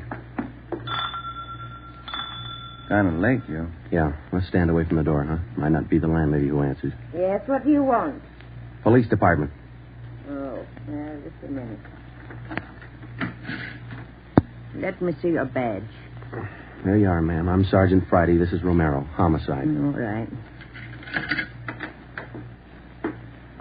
Now, what do you want? I run a good, clean rooming house It's here. not the house, lady. It's one of your tenants. Which one? That's what we want you to help us on. Look, do you men know what time it is? Come back here in the morning. Sorry, this can't wait till morning. Well, I'm not going to invite you in. We'll talk right here on the porch and keep your voices down. My tenants work during the day. Whatever you say, ma'am. Now, what is it you want to know? We're looking for a small, dark man. Well, I got 3 here. Could fit that description. No, he came in late tonight, about 45 minutes ago. I wouldn't know about that. I don't spy on my people. This is very important. You'll have to keep your voices down. Sorry. He's dark and he's small. Why didn't you say he was dark? You must mean Mr. Tyndall. What's he done? What's his room number? He's in room 10, but I can't allow you to tramp up and down the stairs at this hour. You'll wake all my roomers. We'll be as quiet as he wants us to be. Now, what do you mean by that? Is there going to be trouble? I don't know, lady. Where do we find number 10? The end of the hall, last room on the right, and keep your voices down. If you'll just wait in your room, lady, we'll call you for once. Okay, here we are. If I keep the door clear, Ben, we might have trouble. Think they all in there? We'll know in a minute.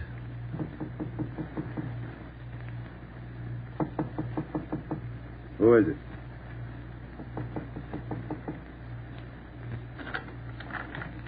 What do you want? Police department. I'll try to close it, Joe. What do you want with me? What are you looking for? Close it's empty. What'd you say your name was? Tyndall, Bob Tyndall. New name, but same face, huh, Joe? Yeah, how long you been out of jail, Tenny? My name ain't Tenny, it's Tyndall. Your name's not Tyndall, it's Sam Tenney. We sent you up on a robbery charge 4 years ago. Now, isn't that right, Tenny? No, it's not right. You got the wrong man. I never been in jail. Yes, you have, because we sent you there. Now, come on. Who'd you buy the medical supplies for? I don't know what you're talking about. Look, Tenny, it's a hot night and it's late, so let's cut out the smart talk, huh? Who'd you buy those medical supplies for? Tenny, look, you're a two-time loser right now.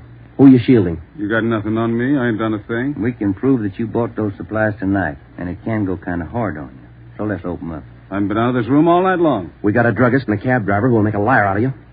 I still don't know a thing. That cab driver hauled you home here 45 minutes ago. Where were you? I was out on a date. Is that who you bought the medicine for? Ben, call the druggist and get that cab driver. We'll take Tenny downtown. All right. All I did was buy the bandages and stuff. I got nothing else to do with this. Who'd you buy the stuff for?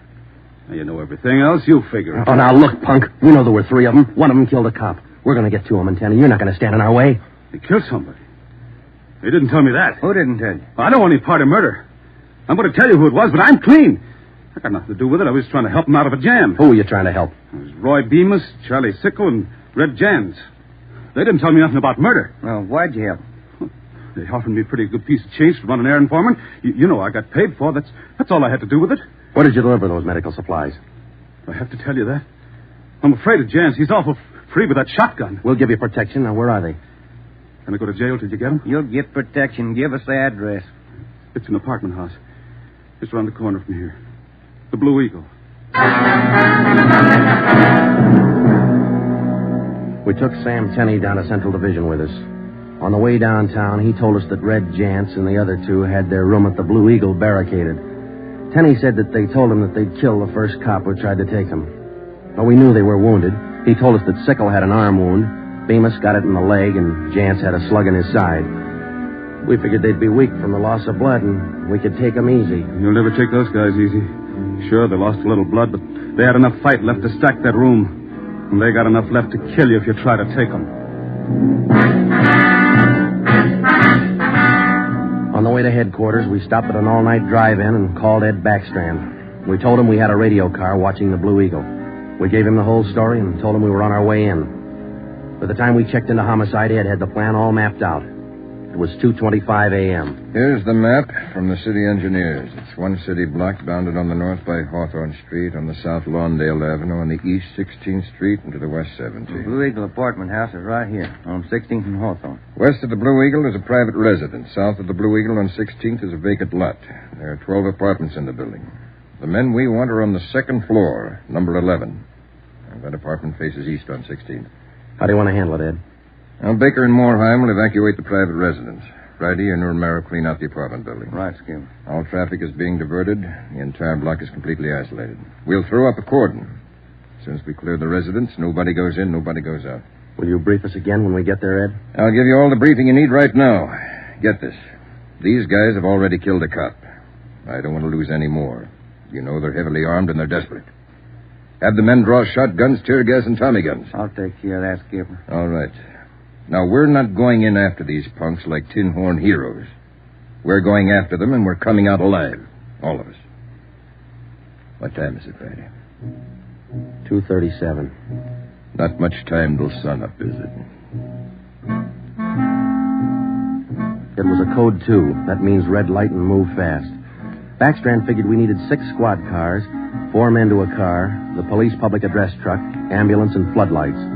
Ben checked out the weapons to the men, and by 2:46, we pulled out of the Central Division garage. We slid into the area at 3:20 a.m.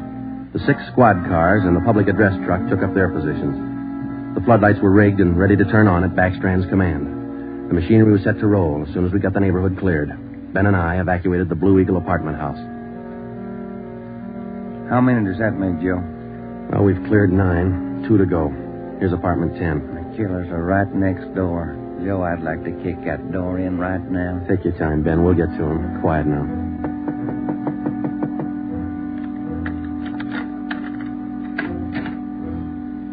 Yeah, what is it? Police department. May we come in? Yeah, of course. What's the trouble? No trouble. We're evacuating the building. Now, we'll have to ask you to leave by the back door. We'll notify you when to return. Please leave quietly and lock your door. What's going on? No time to explain. Thank you very much for your cooperation.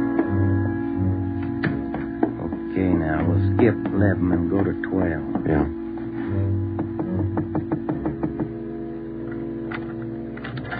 Yeah?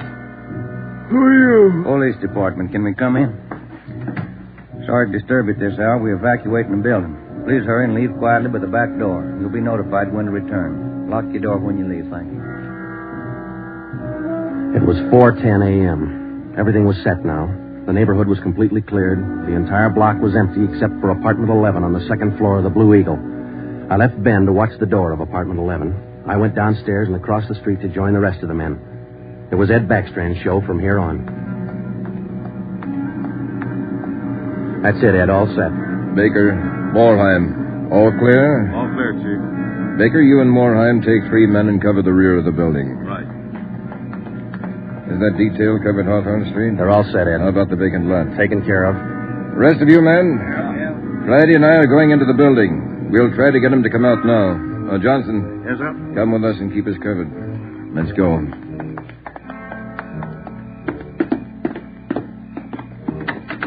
Apartment 11's up at the head of the stairs, Ed. Right. Any action, Romero? Not a thing, Skipper. Keep down, all of you. I'll try to get him out. Jantz, Bemis, Sickle, you're all alone. The building's clear. Come on out with your hands behind your head. Come on out, gents, or we'll come in and get you hear me? I hear you, Ed. Come on, let's get out to the street. Johnson, cover that door and be careful. Keep down. Right, Chief. Friday, Romero, come with me. We left Sergeant Johnson to watch the door, and we ran out into 16th Street and ducked down behind the police sound truck. The floodlights hit the side of the building. Backstrand grabbed the microphone. Giants, Bemis, Sigel. You've got 30 seconds to come down out of that room. Walk out backwards with your hands behind your head. Stay together. Don't fan out. 30 seconds, gents. They're making it tough, Ed. Romero, lob some tear gas through that window. Right, Skipper. Come on out, Bemis. We're giving you a chance. That's more than you gave that cop in the bar. Come on out. That's Jance, Ed. He isn't coming out. They must have got Johnson because they're in another room. Shoot the gas in there. That's not going to get him out, Ed. Give it time, Friday. Burn those floodlights in up there. Friday, rake that second floor with the Tommy gun. Let's keep them in one room. Right. Hold your fire, Friday. George, give us a couple of masks. Ben and I are going in. The rest of you men concentrate your fire on those 2 rooms. Hit them down. Here's your mask, Joe. Let's go. Come on.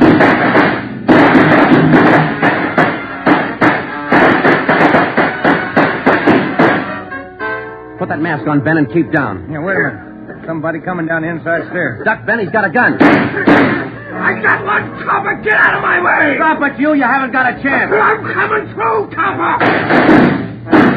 I think I stopped him, Joe. Can you see Johnson? No, it's too much gas in there. All right, you 2 up there. We got one of you. The other 2, come on out.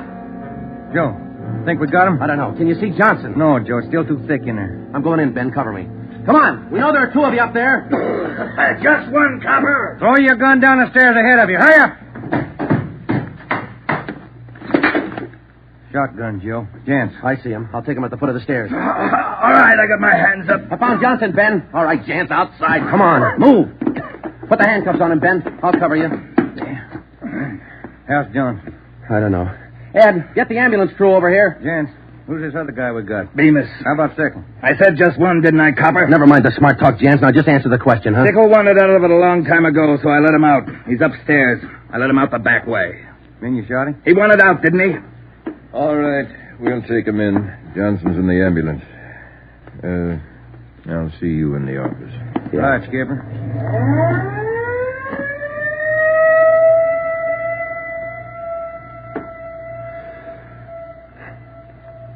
How about a smoke, huh?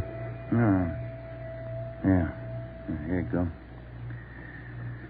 Backstrand said he didn't want those men to see another sunrise. Yeah. 5 minutes to 5, Joe. Sun ought to be up. Yeah. But look, Ben. It's cloudy.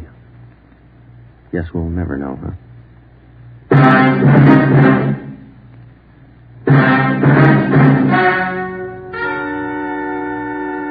The story you have just heard was true. Only the names were changed to protect the innocent. Edgar Red Jans, the sole survivor, was tried and convicted and sentenced to be put to death in the state penitentiary in the manner prescribed by law.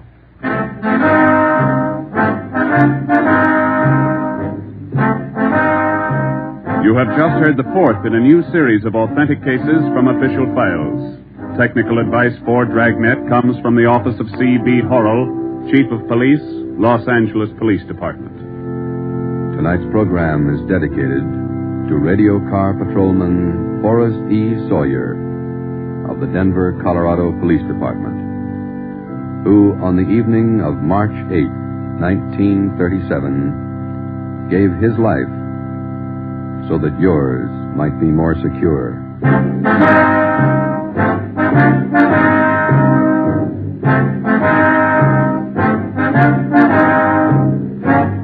Dragnet came to you from Los Angeles.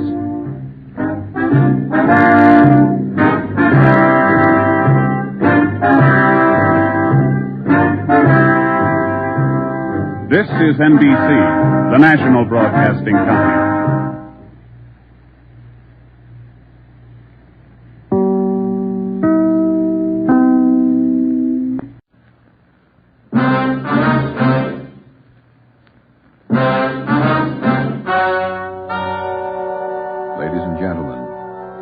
The story you are about to hear is true. Only the names have been changed to protect the innocent. NBC brings you Dragnet.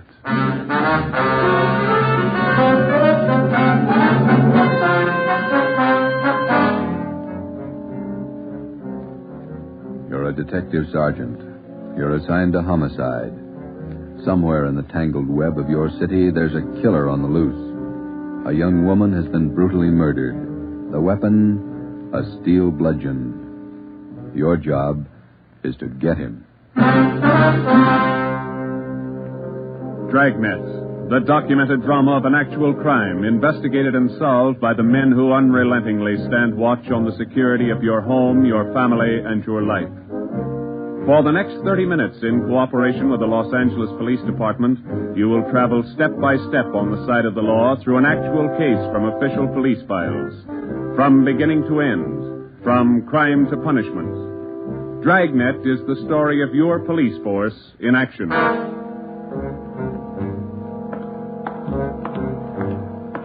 It was Thursday, March 19th. It was foggy in Los Angeles. We were working the night watch out of homicide detail. My partner's Ben Romero. The boss is Ed Backstrand, chief of detectives. My name's Friday.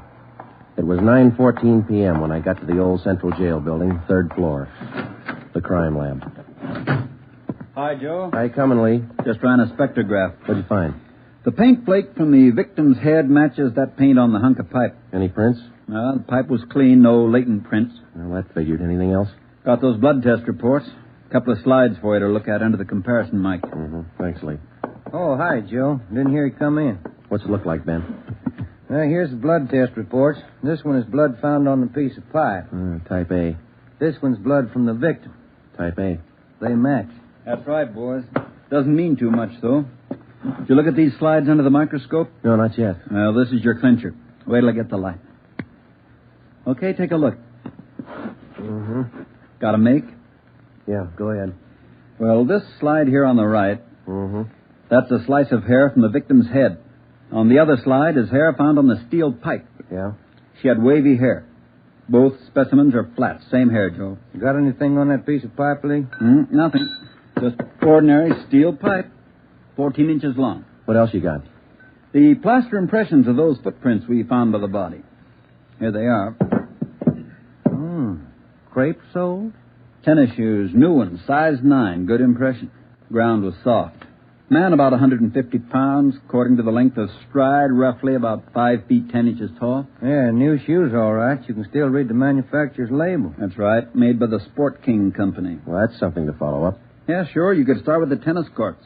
Only about 1,000 or so in L.A. Maybe you'd rather track down the brand.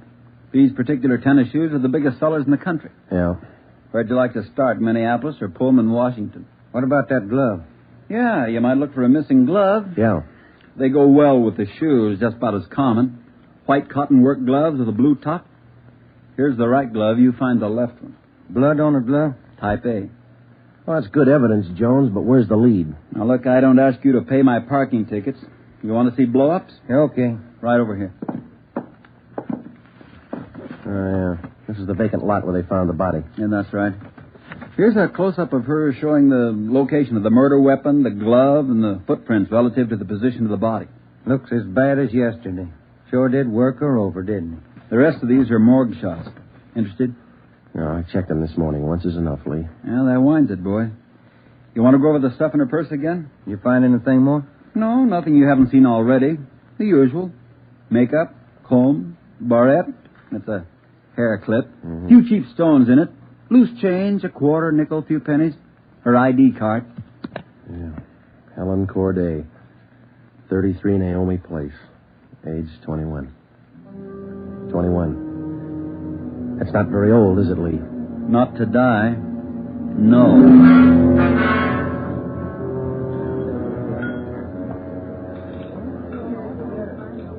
Helen Corday. Who could kill Helen Corday? Why? Why do you say that, Mr. Meyer? Well, people kill for money. They kill for love. Helen Corday had none of these. No boyfriend? Nothing here. No, she was a good worker. 5 different addresses the union sends me 1 month. 5. Did the union send Helen to you? Oh, sure. All the girls come from the union, but none like Helen. Oh, she was sweet, honest, and courteous. Mr. Meyer, did you know anything about her personal life? Only that she was a good worker. Everything else she took home with her from this place. Did she ever mention any men to you? Anyone at all? No gentleman, not one. No. How much money did she make here? I paid her $26.50 a week, every Tuesday. Not much salary for so much work, but the tips are very good here. Nice customers. Mm-hmm. Nice This her home address, 33 Naomi Place? 33 Naomi, that's right, yeah. Thank you very much, Mr. Meyer, for your time. I wonder what kind of a person does things like that. Who could kill Helen Corday? Everybody liked Helen. Helen Corday? I never liked her. Come on in the office, boys, where we can talk. Never liked her because I never knew her. You the head of the union? Not just a steward. I know most of the girls. This Corday girl, what she look like? Small brunette, about 5'3". Here's a picture. Yeah. Pretty girl, wasn't she? Oh, sure. Placed her out at Otto's place. Nice little Dutch fella. Otto Meyer. That's right. He seemed to think quite a lot of her. Yeah, she was a fine worker. Oh, sure. Always right up on her dues. Paid all the assessments right on time. Thought you said you didn't know her. Well, not right off, I didn't. But when you showed me that picture there, placed her right away. You know anything about her personal life? Wait a minute. Why all these questions? Helen Corday was murdered last night. Oh. Who did it? You know anything about her personal life? Well, you can see my position, Sergeant. 1,200 girls. Check them in, check them out. Just names to me till I see a picture of them. You wouldn't know if she had any boyfriends here in the union? Waiters, busboy? That I wouldn't know. Like I tell you, Sergeant, I never knew Helen Corday. Sure, I knew Helen Corday. Gus plays a nice piano, huh, Sergeant? Yeah. I read about it in the paper this morning. How long you been selling pianos here at this place? About as long as I knew Helen. 3 years. How'd you find me? Helen's landlady, we talked to her yesterday. She told us she worked here at this piano store. Oh. It's funny, isn't it? What's funny? See Gus over there? That fellow demonstrating the piano? A few weeks ago, I made a deal with him to give Helen piano lessons. I figured it would help her with her singing lessons. Wanted to be a singer, you know. Did Helen know that fellow, Gus? No, she never met him. Who gave her the singing lessons, Miss Olson? She took from Ostrander. Paul Ostrander out on Melrose. A lot of movie people used to take from him. What do you know about her personal life? How do you mean? Does she have any boyfriends? Well, yes. You don't seem sure, Miss Olson. Well, it's just that I don't know. I never asked Helen. But she did have a few dates with Paul Ostrander. I don't think she was serious. How about Ostrander? Gee, I don't know, Sergeant. I don't want to involve anybody. You want to help us find the killer, don't you? Well, yes, but if you're thinking Paul Ostrander did it, no, I'm sure he didn't kill her.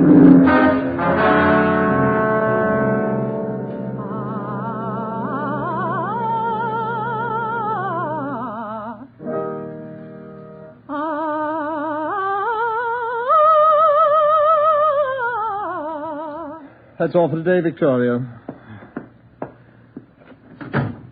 No, gentlemen. I did not kill Helen Corday. You gave her singing lessons, Mr. Ostrander. You knew her pretty well? Yes, I gave her voice coaching for about 1.5 years. Helen showed a little promise. Not a great voice, a bad vibrato. You knew her pretty well? Why do you say that? Mr. Ostrander, didn't you used to take her out once in a while? No, I didn't know Helen socially at all. We know you had dates with her. That's not true.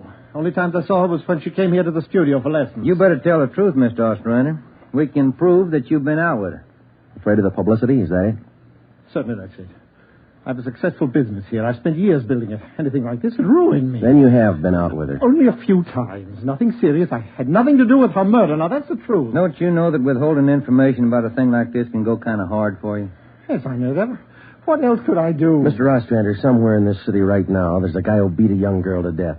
He crushed her skull with a piece of steel pipe. We need every bit of information we can get to track him down. I know that, Sergeant. You could have come to us. We wouldn't run to the newspapers with it. If the information's confidential, that's the way we treat it. Most of the time, it's the people who run to the newspapers first. Then they come to us. That's right, Mr. Ostrander. People are their own press agents. Sergeant, I'd like to know what right you have to invade my privacy and lecture me on my civic duty. All right, I'll tell you what right, Ostrander. We want the man who murdered Helen Corday. I got as much right as he had at 12:14 this morning. Come on, Joe. Yeah.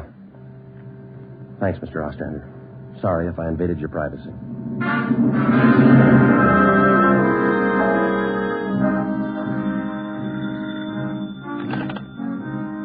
Chief of Detectives orders. Helen. No, I'm sorry, ma'am. You got the wrong extension. Try 2511. You're welcome.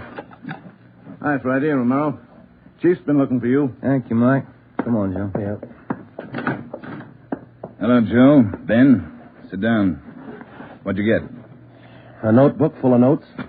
A crime lab full of evidence. Nothing to tie them together.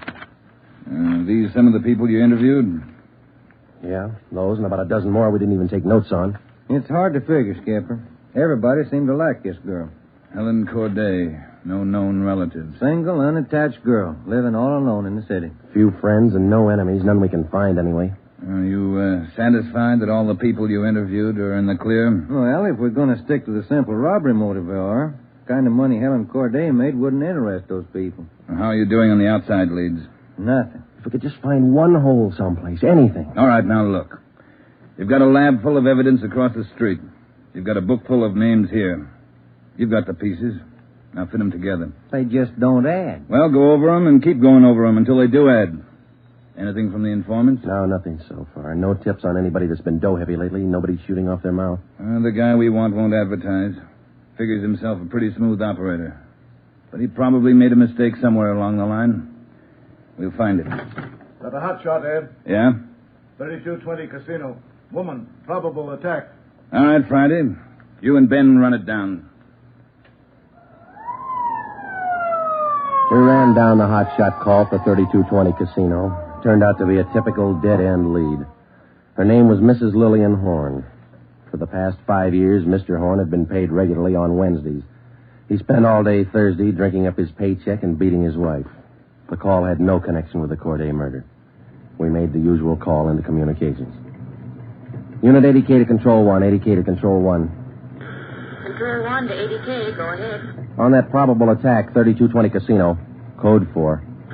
80K, roger. 80K to Control 1, KMA 367. That was the beginning.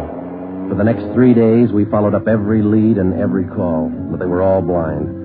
All units were alerted, and they had as much information on the killer of Helen Corday as we did. Ben and I cruised throughout the entire Central Division. We covered every probable call that might have some connection with the murder.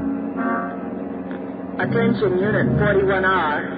1654 Swanson Terrace, a woman, victim of probable attack. Code 3. Unit 41R. It didn't make any difference what the call was. If there was a possibility it might tie in with the Corday murder, we ran it down. We made it a 24-hour job. So far, if the killer made a mistake, we hadn't been able to find it. The Corday funeral was on Monday. They were all there. The girl's landlady, the voice teacher Ostrander, the girlfriend Marie Olson, the man from the union, and her boss Otto Meyer. But nobody else we hadn't checked. That was Monday afternoon. Monday night, we went back to the old routine, tracking calls during the night in the squad car, picking up small threads that led nowhere. 3 more days of the same thing. Thursday morning, 1 week after we found Helen Corday's body, we got an anonymous phone tip. I know who killed Helen Corday. His name's George Barlow. He lives at 418 White Oak Avenue. He used to date her up all the time. Get him and you've got the murderer. We checked George Barlow and about 10 others just like him. None of them knew Helen Corday. Saturday night, Ben and I were back in the squad car cruising the Central Division. Saturday night's a good night for robbery. By 10 p.m., we'd run down 4 various calls. 123, code 1. 123, roger. 12G, call your station. Unit 13R, 1254 Tower Road. A woman screaming. Investigate the trouble. Code 2. Let's handle that one, Ben. Yeah, okay. I'll notify communications. Unit 80K to Control 1. 80K to Control 1. Control 1 to Unit 80K. Go ahead. On your 1254 Tower Road call, we're in the vicinity. We will handle. 80K, roger. 80K to Control 1, KMA 367. Let's go, Ben. Control 1 to 13R. Disregard your last call. Handled by 80K. Yeah, it should be right about here. Oh, here it is. 1254. That man is trying to kill me. He's running down the street. Where? He's getting to that corner street. He tried to kill me. Come on. Where'd he go, Joe? Turn right at the next corner. That's him up ahead. He's got a good lead on us. Hit the siren. He's gaining, Joe. Took a left at the next corner. Oh, he isn't going to stop. Close in as tight as you can, Ben. Down to the floor now. Swing out to the left a little. I'm going for his tires. Right. Right, that'll slow him down. Pull up on him. Yeah. All right, you. Keep both hands on that wheel and get over to the curb. Cover me, Joe. Right. Out of that car, mister. Shake him down. Hey, take it easy, will you? I haven't got a gun. Put the cuffs on him. Hey. Well, you boys work fast. What am I do with the gas chamber? Just save that, mister. It's pretty rough treatment for speeding. All right, come on, you.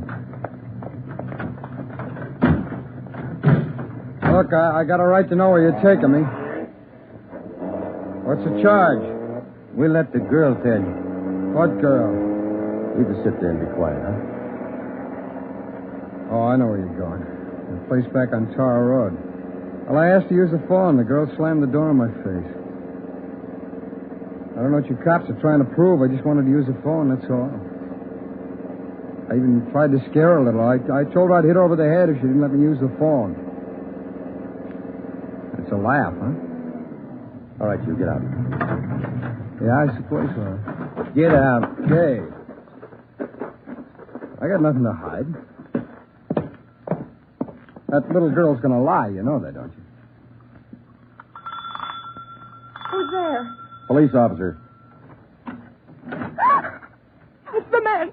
That's him. He tried to kill me. His full name's Frank Philip Larson, Ed. No previous record. This the girl's report? Yeah, that's it, Skipper. Judy Scott.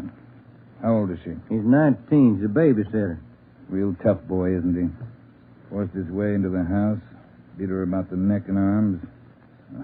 A tire iron. We found it in his car. Jones is running it through the crime lab. Asked her if she had any money. She told him no. Struck her again. Where's this Larson live? Hotel out near Santa Monica. He's a clothing salesman. Ed works for a big men's store, Burns and Company. According to the house book sales record, he bought a pair of tennis shoes 2 weeks ago. Weighs 158 pounds, 5 foot 11 inches. Tennis shoes are missing. They're not in his hotel room, and he's not wearing them. What else did you find? A rhinestone. You mean a pin? No, just a small loose stone recovered from the rug in Larson's room. Crime lab got it? Working on it now. Ed, I think...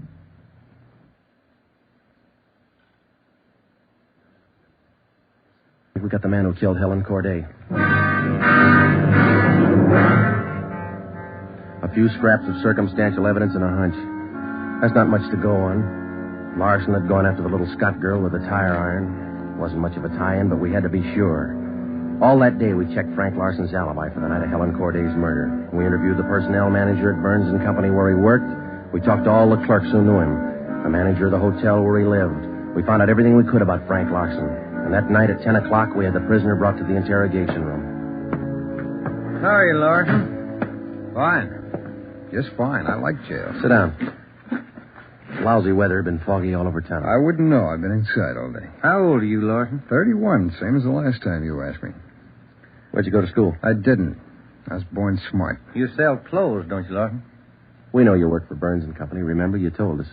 What is all this? What are you guys trying to build? Just want to know if you like selling clothes. That's all. What do you coppers know about clothes? One blue serge a year is your speed. You know quite a bit about clothes, don't you? I've been selling them for 5 years. Can you tell me something I've been wondering about? What's that? Are your socks and tie always supposed to match? That's what the style books say. Bet you always know the right things to wear, don't you? You wouldn't wear black shoes with a brown suit, would you? Is that what you're keeping me here for?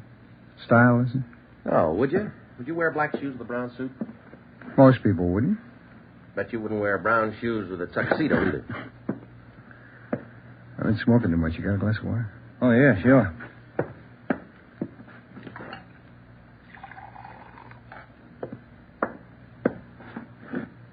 There you are, Larson. Thanks. That's good and cold. How about it? Would you ever wear brown shoes with a tux? Nobody would. That's a navy blue flannel you got on there, isn't it? Yeah. It's a good-looking suit. Stop around sometime. Get you a good deal. Suit like that flannel there you're wearing. You'd never wear tennis shoes with an outfit like that, would you? What do you think? I think you did. I think you wore them the night you killed Helen Corday. Who? Maybe you didn't have the blue suit on, but you were wearing tennis shoes, Sport King, size 9. Sell for $5.95. You picked them up at a discount. Cost you $3.25. Where'd you get that? Out of the house book, Burns and Company. You wouldn't have those shoes around now, would you? We couldn't find them in your hotel room. Your boss, Mr. Craig, used to think a lot of you, Larson. Before you started drinking on the job, your commissions used to run pretty high up the last couple of months. What happened? That cheap rye get to you? Well, you two really nosed around, didn't you? When are you going to tell me what I eat for breakfast? Cornflakes, cup of coffee, donut, sometimes 2 donuts when you're hungry. Elsie waits on you at the Royal Cafe. She gets a dime tip. And ask some more of that water. Help yourself, there's a cooler. They're good and cold. How about it, Larson? Where are the tennis shoes? They wore out. In 3 weeks? Can't be very good tennis shoes. No, they didn't wear out. What'd you do with them? You know all the answers. You figure it out. We know you bought the tennis shoes. We don't know where they are now. We know you had them. Size 9. 3 feet from the body of Helen Corday, we found 2 size 9 footprints made by a pair of Sport King tennis shoes. We figured the man weighed about 150 pounds. You weigh 158. Figured he's about 5'10". You're 5'11". You come awful close to being the same build as the man who killed Helen Corday, don't you, Larson? And you wear the same size tennis shoes, same brand name. A lot of people wear 9s. It's the average size. They sell a lot of Sport Kings, too. Everybody wears them. If we could find your pair, might make a difference. Doesn't mean your tennis shoes made the prints with the body. Doesn't prove it didn't, neither. What'd you do with them, Larson? I threw them away. That's too bad. Might make a difference. No, what difference could it make? I threw them away, that's all. Now, how about the mate to this glove? I never saw it before. Found this right-hand glove by the body of Helen Corday. Just an ordinary cotton work glove. Everybody wears them. If we could find the missing left glove, why, might make a difference. Size medium. That's average, too, isn't it, Larson? I never saw work gloves. I wouldn't know. No, but you bought work gloves, haven't you? Not a pair of those. Mean like this, don't you? We only got one. What kind of work gloves did you buy? I didn't buy any. You just said you did. I never said I bought any work gloves. You bought tennis shoes, though, didn't you? I told you I bought the tennis shoes. Didn't I tell you I bought them? No, you didn't tell us. We told you. Found out from Burns and Company where you work. All right, you told me. I bought them. You know that. Same kind of tennis shoes that made footprints by Helen Corday's body. It wasn't me. Then why won't you tell us what you did with them? I've already told you I threw them away. They were only 3 weeks old. Must have worn out awful fast. I didn't say they wore out. They got too dirty. No, you told us they wore out. Remember, Larson? I don't remember what I told you, but I don't have them now. We know you don't have them now. Where are they? He told us. They got too dirty. Right, Larson? Yes. Yes, that's what I said. Anyhow, you haven't got them now. No, I haven't got them now. All right, now, just for the record, Larson, which was it? Did they get too dirty or did they wear out? Whatever I said before. You said both before, Larson. All right, I said both. You haven't got anything on me. We got that little Scott girl statement from last night. She said you tried to kill her. She's lying. I told you she'd lie, didn't I? I only wanted to use the phone. She says you hit her with a tire iron. Did you hit her with that iron? No, I only tried to scare her. I didn't hit her with anything. Then how'd you get those marks around her neck and arm? Police doctor says they were made by that tire iron. I don't care what your doctor says. I didn't hurt her. Now, what do you mean, Larson? You didn't hurt her or you didn't hit her with that tire iron? Neither one. I just wanted to use her phone. How'd you know she had a phone? I didn't know she had a phone. I just went out to find out. To find out what? To find out if I could use her phone. Thought you said you didn't know if she had a phone. I don't know anything the way you twist everything around. Sorry, Larson. We only want the truth. How about a cigarette? Yeah, I could use one. Here's the light. Larson, where were you Wednesday night, March 18th? How many times you going to ask me that same question? Just want to make sure we got it right. I told you this morning. I went to a show. I got out about 11, had a beer, and I went home. What time did you get home? About 11:30. Did you stay home? I went to bed. What'd you see at the show? I never remember the names. You ought to try to remember this, and it's pretty important. Oh, it was a deluxe theater. It was Spencer Tracy and something. What was on when you walked in? The news. I never go in the middle of a picture. Neither do I. Spoils them for me. Yeah, that's right. The girl in the box office doesn't remember seeing you go in. She know. It was Keno night. There was a big crowd. Did you win anything? I never do. Anybody hit the jackpot? I don't remember. They give away a lot of money at those neighborhood theaters. I always remember who hits the jackpot. Well, all right, you do. I don't. Do you remember if anybody won the jackpot? I told you, no. Did they have a jackpot at that show? I guess they do. I don't know. You knew it was Keno night. You should know if they had a jackpot. Maybe they had a jackpot. I don't know. I went out for a smoke. You said the cartoon was on when you walked in. Why do you always twist what I say? I told you the news was on when I went in. You remember anything about the newsreel? It was 10 days ago. How do I know it was in it? I only know it was a newsreel, that's all. You're lying, Larson. We checked your alibi. The manager of the theater had to cut the newsreel Wednesday night because the show was running long with Keno night. You didn't go to the show Wednesday night, did you? All right, maybe I didn't. I don't remember. What's the difference? The difference is you could have been in that vacant lot the same night, the night Helen Corday was murdered. I didn't kill her. You can't prove I did. Interrogation room, Friday. Hiya, Jones. It did, huh? You're positive. Yeah, okay. Thanks, Lee. Sure you don't want to tell us what you did with those tennis shoes? I'm not going to go back over all that. I've told you guys all I'm going to tell you. You know how the Corday girl was murdered? How would I know? I don't know anything about it. She was on her way home from work, as usual. About midnight. Of course, you were home in bed about that time. But you didn't go to the show that night, Larson. On her way home, Helen Corday always took a shortcut across a vacant lot. She was about halfway through the lot when the murderer tried to grab her purse. She screamed and he struck her. Hit her several times with a piece of steel pipe 14 inches long. He beat her to death with that piece of steel pipe. Then he dropped the pipe in the right-hand cotton work glove. He left 2 footprints, size 9, Sport King tennis shoes. I know all that. Well, here's something you don't know. When the killer scooped the paper money out of that girl's purse, he accidentally took along a loose rhinestone. A stone that fell out of a cheap barrette in the bottom of her bag. He carried that stone home with him. When he reached in his pocket to pull out the money he stole from her, the rhinestone fell on the floor. So? We found that rhinestone on the rug in your hotel room. Well, I haven't lived in that hotel room all my life. Maybe the tenant before me dropped it there. No, not this one. We checked the cement that held it in that barrette. It matches the glue on the stone. No, Larson, that rhinestone came from the hair clip that Helen Corday wore before she was murdered. That's enough to take you to the district attorney with. What am I supposed to say? We want you to tell us the truth. Why did you kill Helen Corday? Yeah. You want the sandwiches and coffee now, Sergeant? Bring them in, Mike. Looks like we're going to be here a long time. Yeah, I brought you ham, cheese, and liverwurst, and some fruit. Coffee's black, cream and sugar on the side. Thank you, Mike. It looks good. What kinds you want, Larson? Ham, cheese, or liverwurst? Oh, you're not hungry? Okay. Sandwich, Joe? No, thanks. I think I'll have an apple, huh? Yeah. Okay. I fixed you a plate there, Larson. Coffee's right here. That's a fine apple. Nice and fresh. This a Washington apple? Yeah, I don't know. Is that coffee hot enough? Yeah, that's fine. Where'd Mike pick these up? Well, across the street. Eddie's? No, Oh, it tastes good. Well, drink your coffee anyway, Larson. It's getting cold. All right! I didn't want to kill her. She screamed and I hit her. All I wanted was her purse. That's all I wanted. She wouldn't give to me. She had to fight back, so I hit her. I didn't want to kill her. All she had to do was give me the purse and I wouldn't have hurt her. I was drinking and I didn't know what I was doing. I was drunk. I didn't mean to kill her. I didn't mean to kill her. Mike. Yeah, Joe? Stay with him. We'll call the stenographer.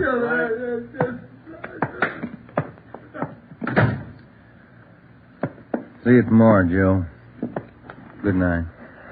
Yeah. Sour racket, huh?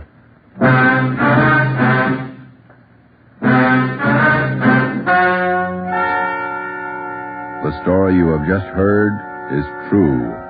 Only the names were changed to protect the innocent. Frank Philip Larson was tried and convicted of murder in the first degree. He was executed in the lethal gas chamber at the state penitentiary.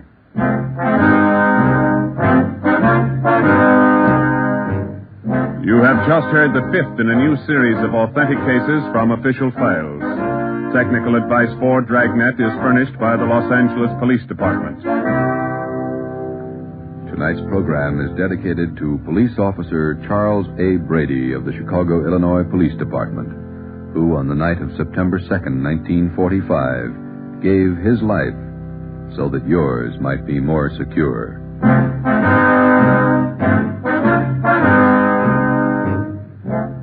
Dragnet came to you from Los Angeles. This is NBC, the national broadcasting company.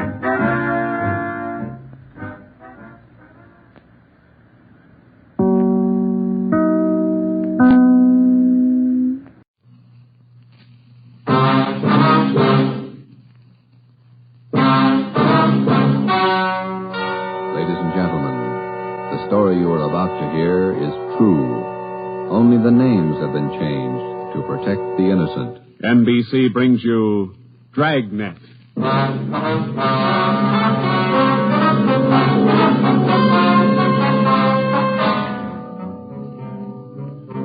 You're a detective sergeant. You're assigned to robbery detail. A ruthless fiend roams the streets of your city masquerading as a police officer. For months, helpless citizens have been robbed, beaten senseless, and kidnapped. The criminal is a twisted genius, vicious, cunning. Your job is to get him. Dragnet, the documented drama of an actual crime, investigated and solved by the men who unrelentingly stand watch on the security of your home, your family, and your life. For the next 30 minutes, in cooperation with the Los Angeles Police Department, you will travel step by step on the side of the law through an actual case from official police files, from beginning to end, from crime to punishment. Dragnet is the story of your police force in action. It was Wednesday, June 4th. It was warm in Los Angeles. We were working the night watch out of robbery detail. My partner's Ben Romero. The boss is Ed Backstrand, chief of detectives. My name's Friday. I was on my way back from communications, and it was 11:13 p.m. when I got to room 27A. Robbery detail. Oh, hi, Joe. Hi, Ben. Did you get that message to call home? Yeah, bad news. What's the matter? That doggone kid of mine, chicken pox. Oh, again? Last year it was the mumps. Year before that, the measles. Every time I get set for a vacation, he decides to catch something. Well, forget it, Ben. Think what a comfort he's going to be in your old age. Go ahead, laugh. You'll find out. Yeah. How are you, Friday? Romero? Fine. What can we do for you? You don't look like you remember me. Oh, no, wait a minute. Name's Savage, isn't it? George? It's Johnny, Sergeant. Johnny Savage. Remember now? Oh, sure. Those liquor store robberies out in the Wilshire district. About 6-7 years ago, wasn't it? 10 years, Romero. You ought to remember that. You were at the trial. We testify in court every week. 10 years is a long time. It's longer in the state pen. It's a lot longer. Yeah, you cried a little at that trial, didn't you, Savage? You said we beat that confession out of you. Yeah, that's why I figured I'd drop in for a little visit. Kind of apologize to you fellas. You gave me a square deal. I guess I kind of lost my head. I figured I'd apologize. Oh, that's all right, Savage. When'd you get out? A couple of weeks ago. I did it the hard way. Served 10 flat. I don't know my day. You find a job yet? Yeah, Friday. I'm working nights. What kind of a job? Laborer in a warehouse, south end of town. Good. You decided to level? 10 years in prison's a long time. You learn a lot of things. Nights are long. You think a lot. You get things straightened out. I hope you mean that. Sure I mean it, Friday. I've got everything straightened out. I know who my friends are, and I know who to watch out for. You sound like maybe you're on the right track. I got it figured, Romero. Not like you two fellas. You caught me red-handed, and you sent me up for 10 years. Well, you did all right, Savage. 5 armed robberies. You got off pretty easy. You got a break, Savage. Make the best of it. Sure, I'm not kicking. 10 years, a real break. That's right. Well, just dropped in for a little visit. Maybe I'll see you fellas sometime. All right, Savage? Keep your nose clean? Sure. No hard feelings. No? You just took 10 years of my life, that's all. There's no such thing as a man going through prison without changing. And Ben and I have seen him switch in both directions. Some men learn their lesson after they land behind bars, and when they're released, they turn into good citizens. Johnny Savage was sour. We made a mental note to check him out later on, and then we went down to the record bureau and pulled his coming out mug. That's about all we had time for, because about an hour later, we started to get busy. Hot shot, Joe. Grab it. On the corner of Selma and Naples, the drugstore, 211 and probable attack. On the corner of Selma and Naples, 211 and... What you got, Joe? Selma and Naples, 211 and attack. Come on.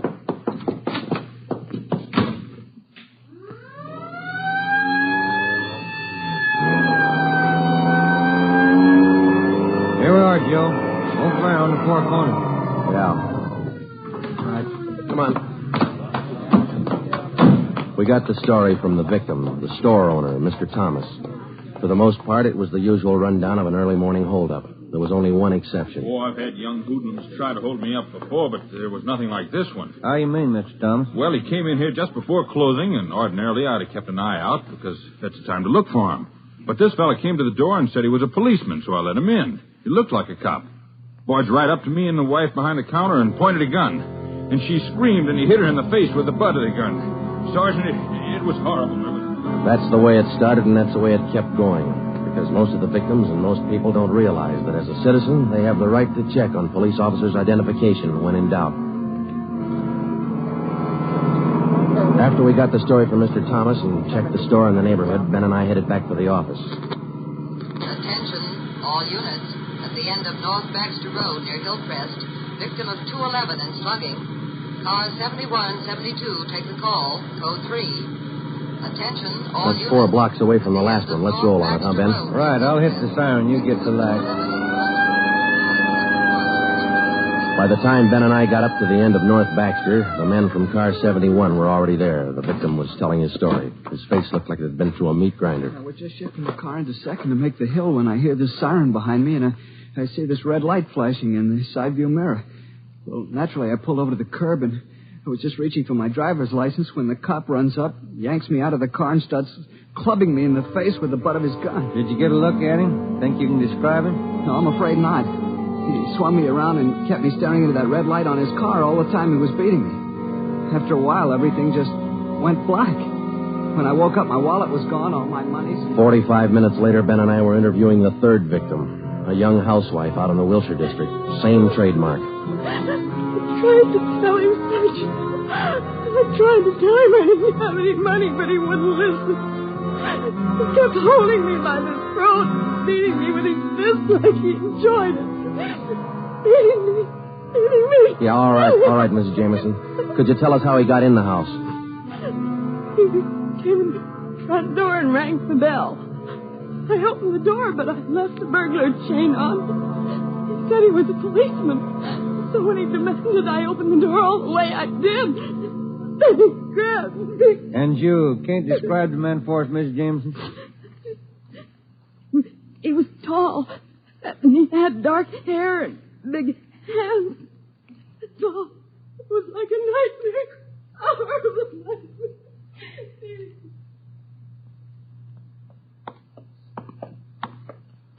Tall, dark hair, big hands. Your guess the same as mine, Joe?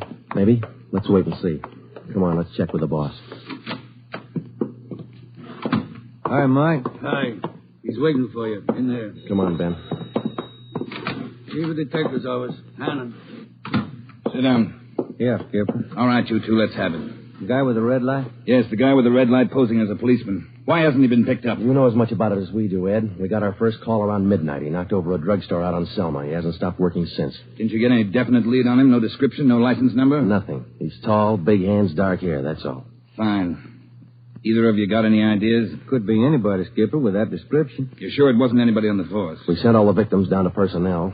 Lowry showed him the mug book of all police officers. Wasn't one of our men. Works fast. Drugstore, motorist, a pedestrian, a housewife out in the Wilshire district. Went right in the house after her. 4 of them, right in a row. 5. Huh? There's a 20-year-old kid in the next room. Came in just before you got here. A couple of hours ago, he was sitting in the car with his girl up in Mulholland Drive. This red light bandit comes along, slugs him, and kidnaps the girl. Kidnapped? She still missed? Not a trace. When did this happen? A couple of hours ago. They brought the kid over from Georgia Street Hospital. We can talk to him now. He's had a bad time. Right in here. Okay. Pete, we're going to have to ask you a few more questions. Oh, yeah. Okay. It feels a little better now. This is Sergeant Friday and Sergeant Romero. Hi, Pete. Hi. Can you tell us what time the trouble started? Oh, about 10:15, 10:30. Sally and I were sitting in the car talking about where we were going on our honeymoon. We're going to be married next month. And then this car pulls up behind us and starts flashing a red spotlight on us, and a guy runs over and pulls open the door. He said he was a cop. Did you get a good look at his car, Pete? I think it was a black sedan. Did you get a look at the man, Pete? No, I didn't. It was pretty dark, and he kept me staring into that red spotlight. It all happened so fast. Then he started slugging me, and I went down. What happened then? Well, the next thing I knew, Sally was screaming. He had one hand on her throat, and he had her backed up against the side of the car. He was beating her with the other hand. Some kind of a short billy club. Well, I got up and I started for him, and he slugged me again. When I came to, Sally was gone. Anybody check the area up there, Ed? Yeah, Davis and Griffin. Didn't find a thing. Oh, Sergeant, you gotta find her. You got to.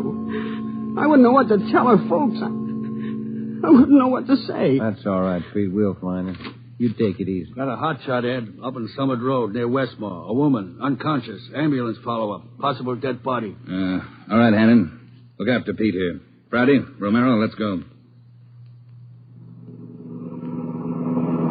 Up ahead, Romero, to the right. Okay, Skipper. Yeah, there's the ambulance and the cruiser car. Sort of lonely-looking spot. All right, come on. Hiya, Doc. What'd you find? Hiya, fellas. Right over here. Just going to take her in. Where'd you find her? Over there, by the side of the road. Somebody driving by saw her. They called us. Any identification? This bracelet on her wrist. To my dearest Sally and Pete. December 25th, 1947. That's a girl, all right. What are the chances, Doc? I wouldn't bet on them. Pretty bad shape. Well, have you seen her now? Yeah. Friday, Romero, call the crime lab and check the area for footprints and tire tracks. I'll ride back in the ambulance with the girl. If she regains consciousness, I want to talk to her. All right? Okay, Ed. I'll meet you in the office by 8:30.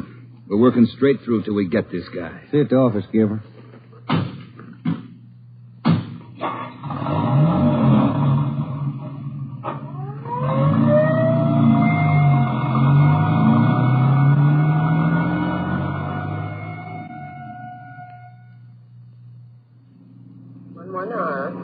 What time you got, Ben?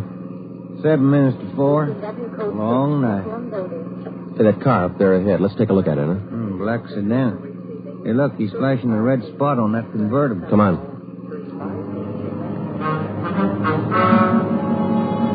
He sees us, Joe. He's pulling away. Get that gas pedal down to the floor. Already there.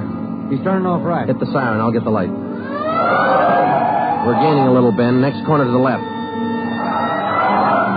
Joe, where'd he go? The fancy driver. Try the alley up ahead to the left. Must have turned up that cross street. Get through the alley and double back on him. Right. There he is, Ben. Look out. Watch it, Joe. Watch it. He's going to ram us.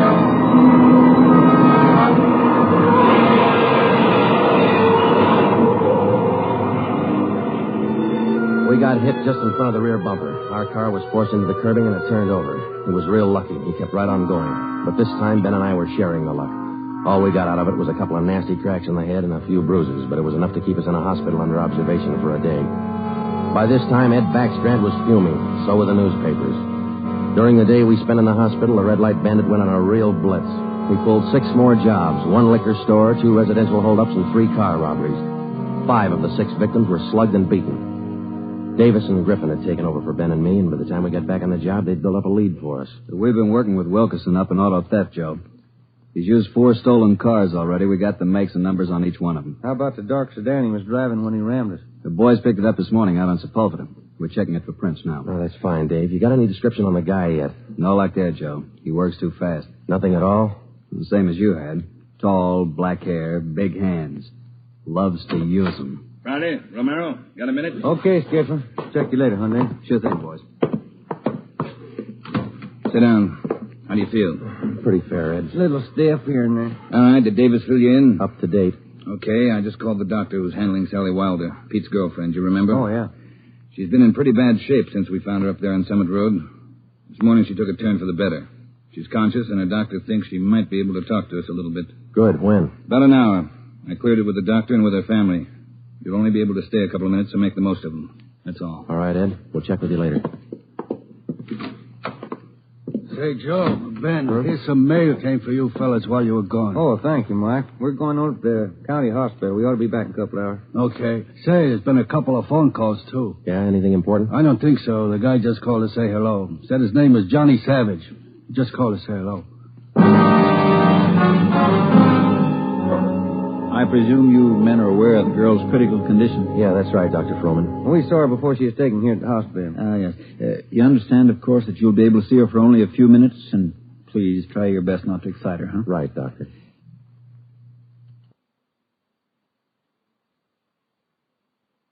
Sally isn't able to talk. Bad mouth and face injuries. So your questions will have to be answered simply yes or no and nod of the head. Okay, we got you. We only have a few questions, and we want to know if she can identify the man who beat her from these pictures we've got here. All right, Sergeant. This way, please. Thank you.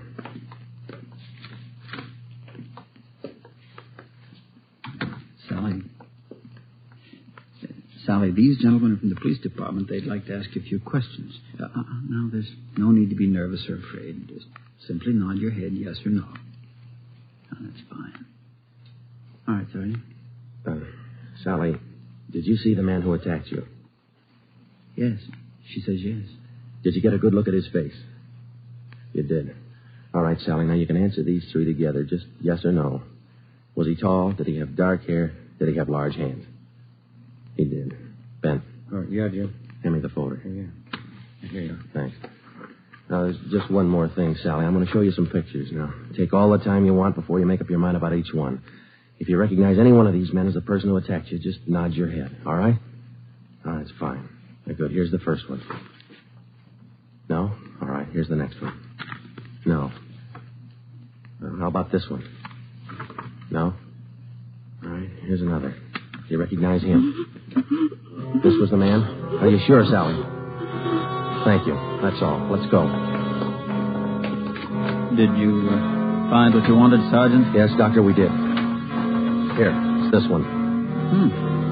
Nice-looking chap. Who is he, Sergeant? His name's Savage, Dr. Froman. Johnny Savage. When we got back to the office, we checked in with Ed Backstrand. In 5 minutes, an all-points bulletin and a full description of the suspect was broadcast to every radio car, every motorcycle officer, to every sheriff and law enforcement agency in Los Angeles and Southern California. By nightfall, the manhunt was on. More than a dozen extra patrol units were called in for duty that night, and when they pulled out of the police garage, the name, the picture, and the full description of Johnny Savage was in the possession of every officer.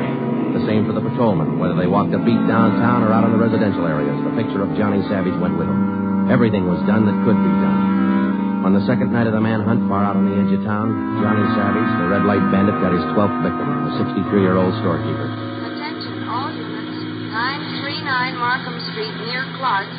211 and slugging, code 3, ambulance dispatched. All units, 939 Markham Street, near Clark.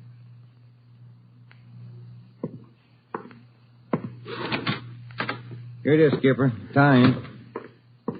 What'd you get?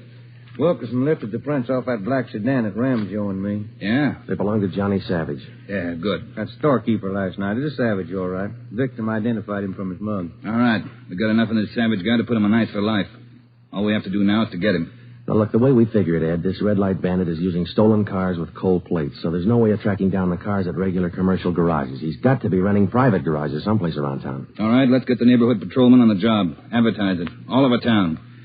It's a city ordinance, isn't it? People who rent private garages are bound by law to register the car and license number with the police. Start a campaign if you want, but find those cars. Right. Wait a minute. Hello, Backstrand. Yeah? When? I see. Yeah, thanks. What is it, Ed? It was the hospital. About the girl, Sally. Sally Wilder? What about? She died 5 minutes ago. That night, everybody went back on the job as usual. The cruiser cars, the patrolmen, the motorcycle officers, and about a dozen decoy cars. Armed policewomen riding alone in cars or parked in lonely spots with a police officer escort. Our car, 80K, was still in the garage for repairs, so they assigned us another one. And we started to make the rounds. Everything was usual. Except one thing. We weren't tracking down just a thief anymore or a sadist who liked to beat people's faces in. We were out to get a murderer. It was a perfect night for the suspect. Dark, no moon. I gave Ben 2-to-1 odds, and I put up $5 that we'd get Savage that night. I lost the $5. We cruised until 7 the next morning, but there wasn't even a nibble. We had breakfast at the Federal Cafe, a little restaurant down the street from the city hall, and it was about 8:15 when we got back to the office. We were pretty tired. Robert Detail, Romero. I would like to speak to Sergeant Friday. Just a minute. It's for you, Joe. Okay, thanks. Friday talking. Sergeant Friday, I want to talk to you. Well, I'm listening. Go ahead. I want to talk to you in person as soon as possible. Can't you tell me over the phone? What is it? I cannot tell you over the phone. It is very important. Can you come now? Well, now, look, mister, I'm awful sorry, but we're very busy down 554 Ramona Avenue. Can you come now? Well, what's this all about? Who is this speaking? My name is Carl Savage. My son's name is John.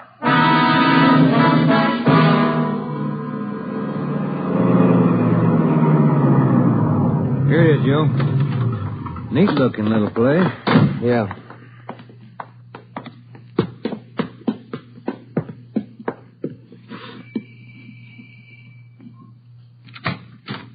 Yeah? I'm Sergeant Friday. You Mr. Savage? Yeah, come in. Okay.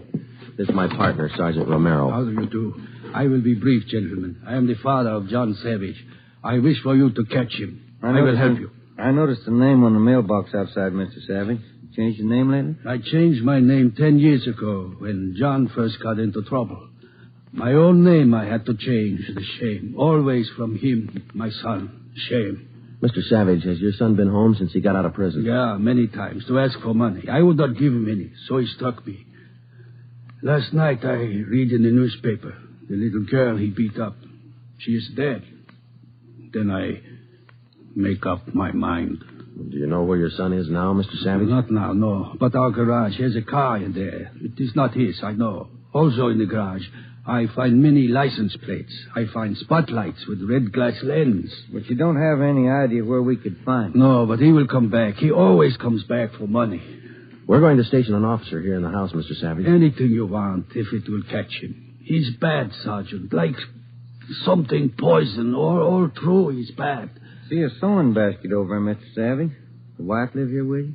10 days ago, before this starts, I buried Gertrude, my wife, his mother. Sergeant, for 10 years she is sick, but for 10 years she stays alive to see him from prison. 10 days ago, she died. He did not even come to the funeral.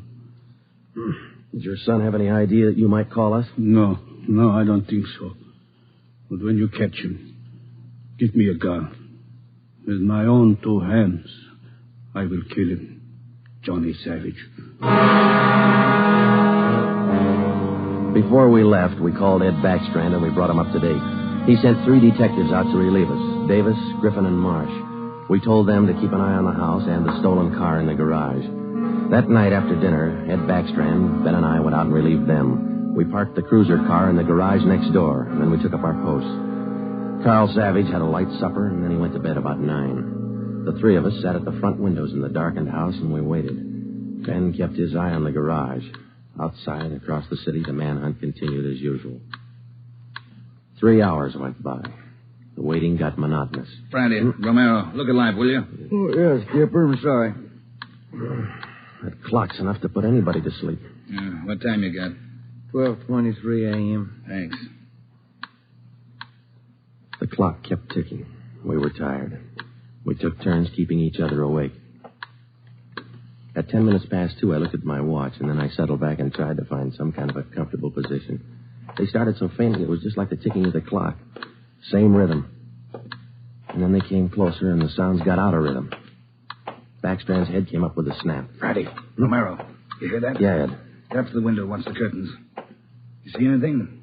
Yeah, somebody's coming. Savage? Can't tell. Wait a minute, he's slowing down. He's going up the driveway to the garage. He's going inside. That's him. Come on. Watch it, he spotted us. He went over that fence into the yard. There he is, Friday. You hit him, Joe. Maybe. Yeah, he's going for the street. He's headed for that car, Ed, that sedan up on the corner there. Yeah, Romero, go back and get the car. Right, Skipper.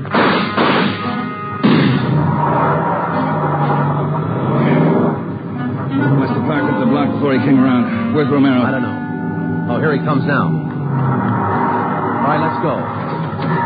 Get that radio on, Joe. It's already on, Ed. All right, give him a call. Any sign yet? No, nothing so far. Next corner to the right, Ben. Unit 80K to Control 4. 80K to Control 4. Control 4 to Unit 80K. Go ahead. Clear and keep frequency 4 open. This is an emergency. 80K, roger. Frequency 4, open and clear. Attention, all units on frequency 4. Stand by. 80K, go ahead. Yeah, there he is, Friday, up ahead. Dark dark blue sedan. Control 4, we are in pursuit of the possible red light bandit. Suspect is driving a dark blue 1949 sedan. License number in the 7 column. 61 Robert 784. Use caution. Suspect is armed. Code 3. Attention, all units. Attention, all units.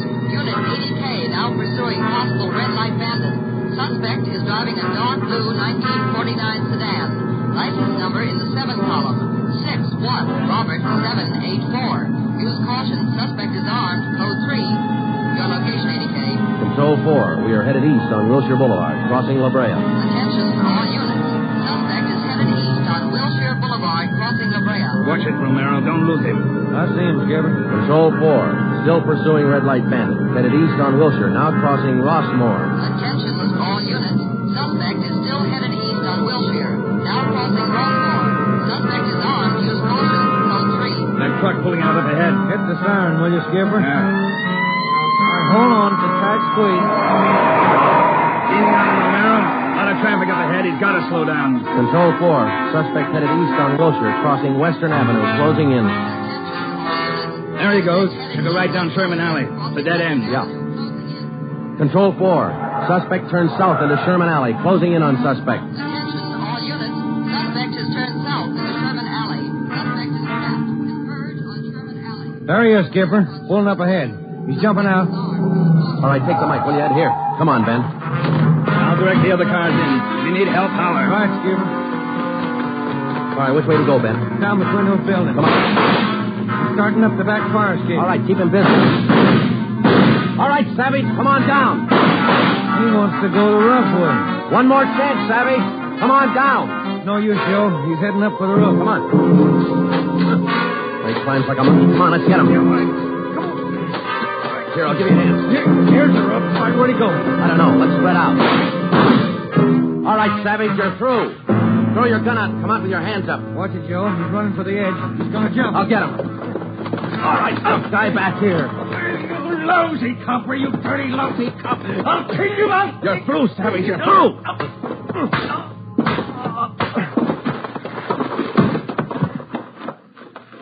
Good, Joe. Yeah. Throw the cuffs on, will you? Yeah, you just betcha.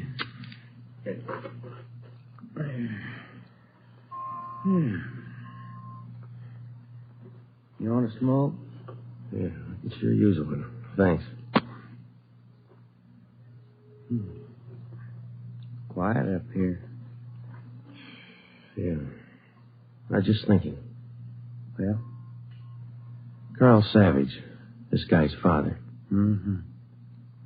What about him? Nothing.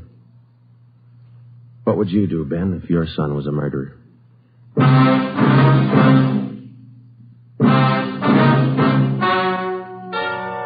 The story you have just heard is true. Only the names were changed to protect the innocent. John Savage was tried and convicted of murder in the first degree. He was executed in the lethal gas chamber at the state penitentiary.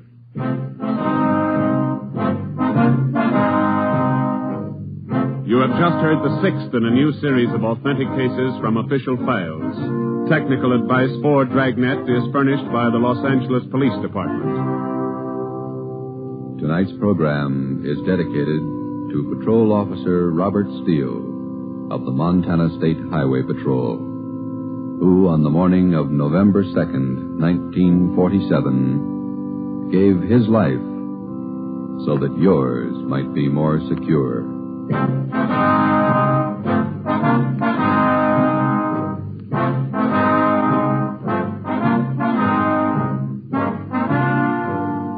Dragnet came to you from Los Angeles.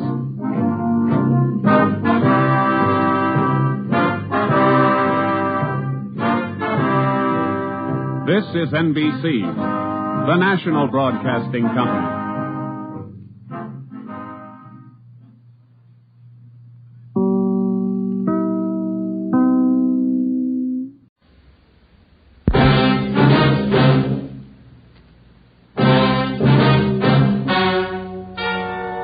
Ladies and gentlemen, the story you are about to hear is true. Only the names have been changed to protect the innocent. NBC brings you Dragnet.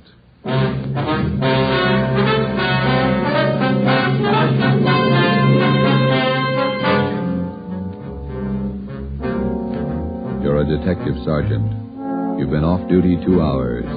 You receive an emergency call from the chief of detectives.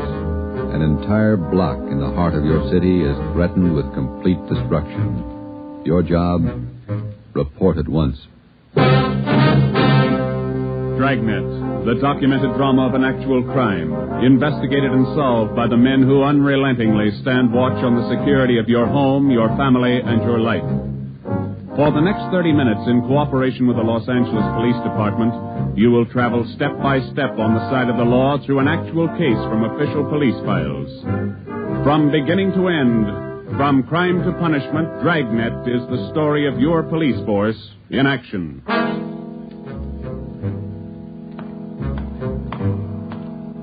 It was Tuesday, November 15th.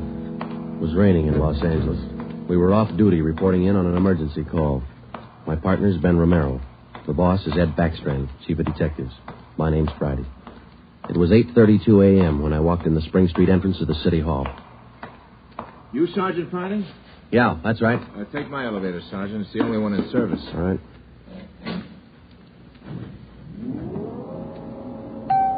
I'll run you up to 16. The chief's waiting for you up there. What's the pitch? Only one elevator in service out of 10? The place looks deserted. What's going on? Nobody in the building. All the office people have been sent home. Lots of trouble. Somebody declare a holiday? No joke, Sergeant. Big trouble. All right, you convinced me. What is it? Here we are. 16th floor. Over here, Friday. Hi, Joe. Hello, Ben. You made good time. Came as soon as I got the call, Ed. Sorry to have to bring you back in. You worked last night, didn't you? Yeah, midnight to 8 this morning. Sorry. Come on. Okay. What is it, Skipper? Why all the hush? Wait till we get inside. In here. Okay. Number one, let's keep our voices down. You all right? I'll make it as brief as I can. Every minute counts. What time you got, Friday? 8:33. All right, here it is. 55 minutes ago, a man walked into this building with a homemade bomb under his arm. If we don't release his brother from the county jail by 9 o'clock this morning, he says he'll pull the trigger on the bomb and blow up the whole building. He's kidding, Skipper. Who is the guy? Name's Vernon Carney. Here's his package. He and his brother have been in and out of jail since 1937. Small-time thieves. Yeah. Where's the FBI kickback? We had him once before, both of them. Brother's name is Elwood, serving a year for car stripping. And this two-bit thief is sitting here in the city hall with a bomb on his lap? That's right. In the next room. What kind of a bomb is it, Ed? You think he's bluffing? Could be bluffing, but the crime lab says no. Lee Jones from the lab get a look at? Been in there twice. One end of the box is glass. Says you can't see much without a closer look, but you can't get near the guy. What do you want us to do? It's a volunteer job. You can take it or leave it. I won't order you to do it.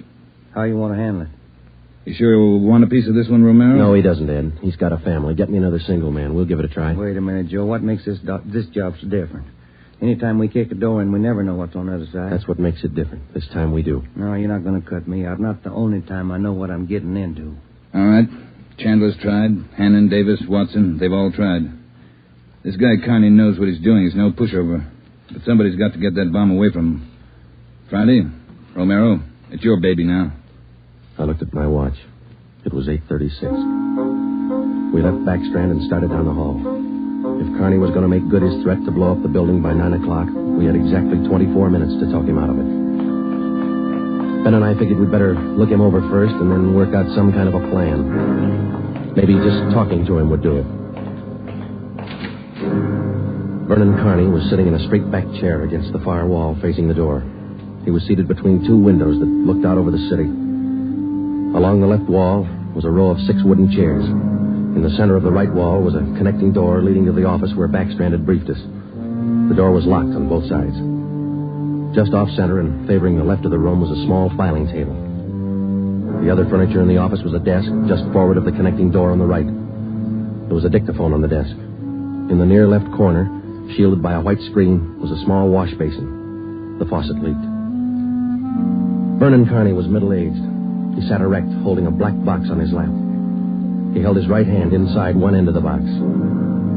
Ben and I stood there for a minute and looked at him. Then we walked in the room. What do you say to a man with a bomb? That's close enough. Cigarette, Carney? I'm not smoking right now. What are you trying to prove? You know what I want? We're not going to let your brother out of jail. You got until 9 o'clock to change your mind. According to that clock on the wall, you got 24 minutes. If we go, you're going with us, Carney. Don't take much of a brain to figure that, copper. What made you think you could get away with this? Haven't yet. It ain't 9 o'clock. Unless that clock's slow. Haven't checked it against my pocket watch lately. That's the one that's running this show. Have you given any thought to all the innocent people that are going to go up with that thing of yours there? My brother's innocent. I want him out of jail. The court says he's guilty. He'll get out when he serves his time. That's where you're wrong, Copper. He gets out at 9 o'clock this morning. All right, come on, Carney. Get your hand out of that box. Put the box on the table. You think I'm bluffing, don't you? I'm going to let you get within 5 feet before I make a liar out of you. Okay, Carney. I guess you mean business. You can take 3 more steps and find out for sure. Suppose we did let your brother out. We'd just come out and pick him up again, you along with him? If you could find us. Let's get this straight. If we let your brother Elwood out, how do we know you're going to keep your promise? What promise? I ain't made any promises. You just get Elwood down here first, and then we'll talk about it. There's only one thing I can't figure, Carney. Yeah, what's that? If we don't let your brother out, you say you'll pull the trigger on that bomb. You're going to kill a lot of innocent people. What are you going to prove by that? It's 8:37. You've got 23 minutes left. Well, I wish you'd answer that one for me. Why do you want to kill a lot of innocent people? Don't try to con me, Copper. I know they cleared everybody out of this building 45 minutes ago. I know they cleaned out the whole block. They got it roped off. Where'd you get your information? I got a couple of windows here to look out of. Don't you think it's about time to send somebody over to get Elwood? You know, Carney, we've got a way out of this. We don't have to let your brother out neither. I've heard that before. What's to stop us from leaving the building along with the other few officers and let you sit here and touch off that bomb? Go ahead. It won't be a long wait without you. Who are you trying to kid? You'd let me blow up $10 million worth of taxpayers' money? No. You're going to let Elwood out. You'll wait till the last minute to do it, but you'll let him out.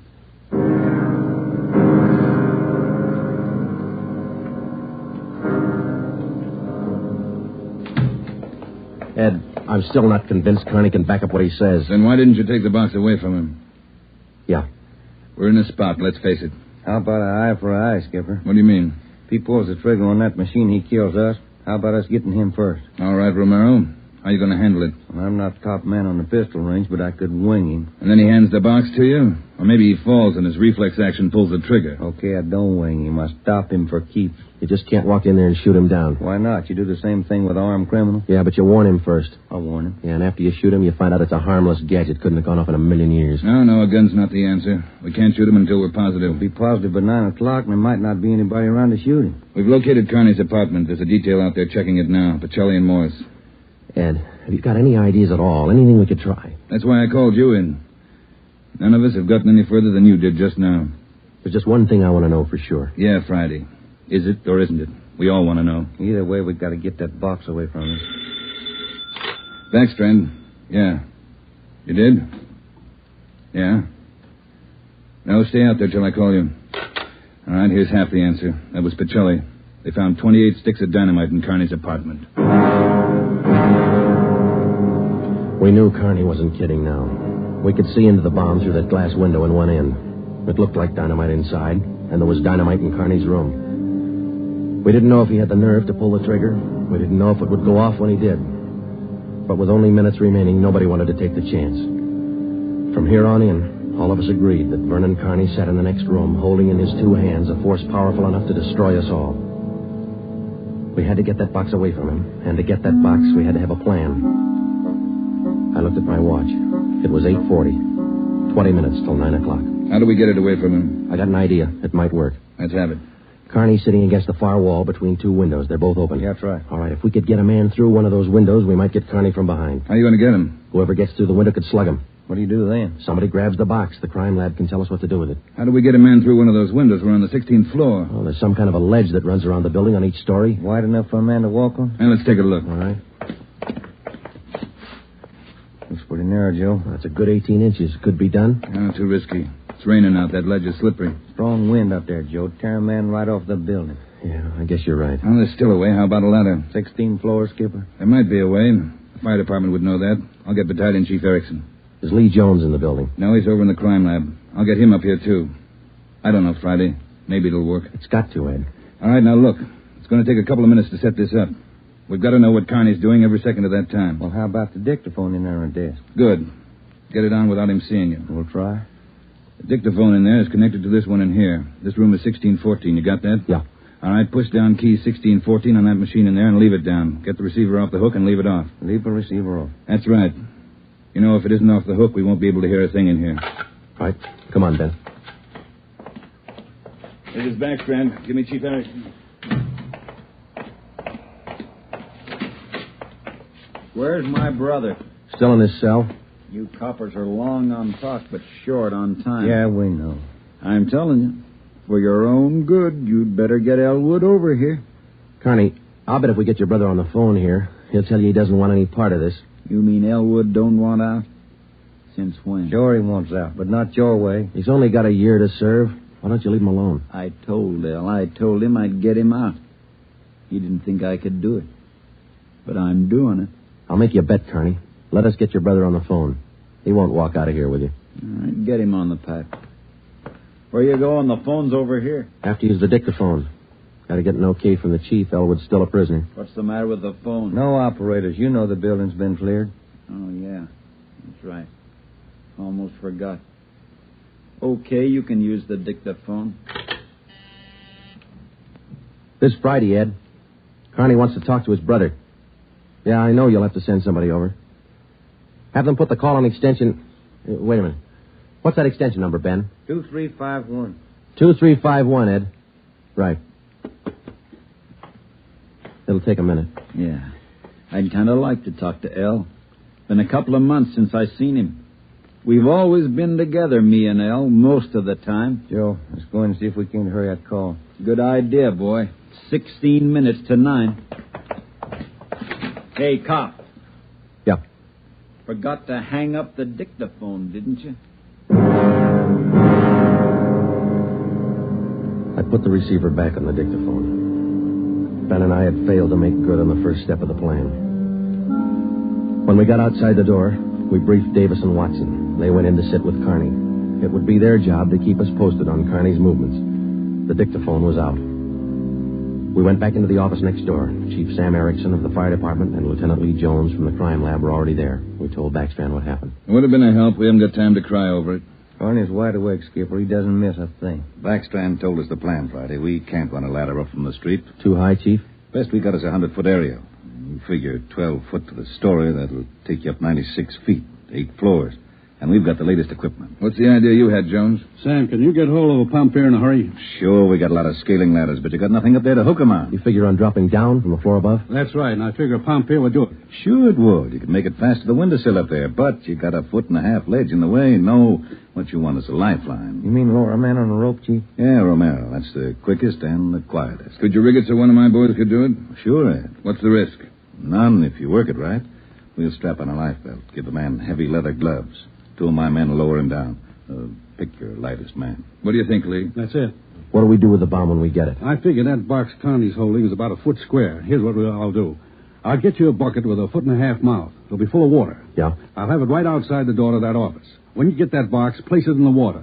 We'll get the bucket out of the building as fast as we can. And once we get the bomb underwater, we're in the clear. And I can't promise you that, but it's the safest way to handle it under the circumstances. All right, that's the procedure. Sam, you take care of your end. Right away. I'll get a detail to give me a hand down on the street. We'll have a car ready to take the bomb to a safe area to decommission it. Work as fast as you can. Come on, Sam. It's our baby, Joe. That's right. Which part of it you want, the rope or the bomb? You call it. Fire Chief Erickson says the lightest man on the rope. That's me, Joe. All right, I'll get the bomb out of the building. Okay, that's the routine. But carry this with you. The man that comes down that rope has one chance to make good. You slug him and make it count because there's no second try. Yeah. And, Joe, when you grab that box, you got to get it away from Carney before he can squeeze the trigger. Then you got to get it down into the street. The elevator. You know how to operate it? It's pretty simple, but I'll double-check with the operator. You better do it right now. Okay. Ed, we better get Carney's brother on the phone for him. He seemed anxious. Might be a pretty good stall. All right, Romero. That's the outside phone. Get to city jail. Right, Skipper. Get going, Friday. Okay.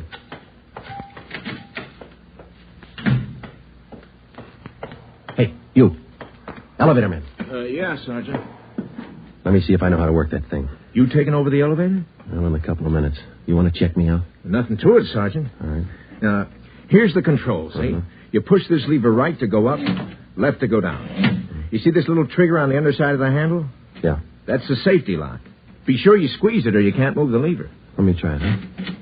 That's it. Right to go up, left to go down. Right to go up, left to go down. How do you operate the doors? Automatic. They work off the control lever.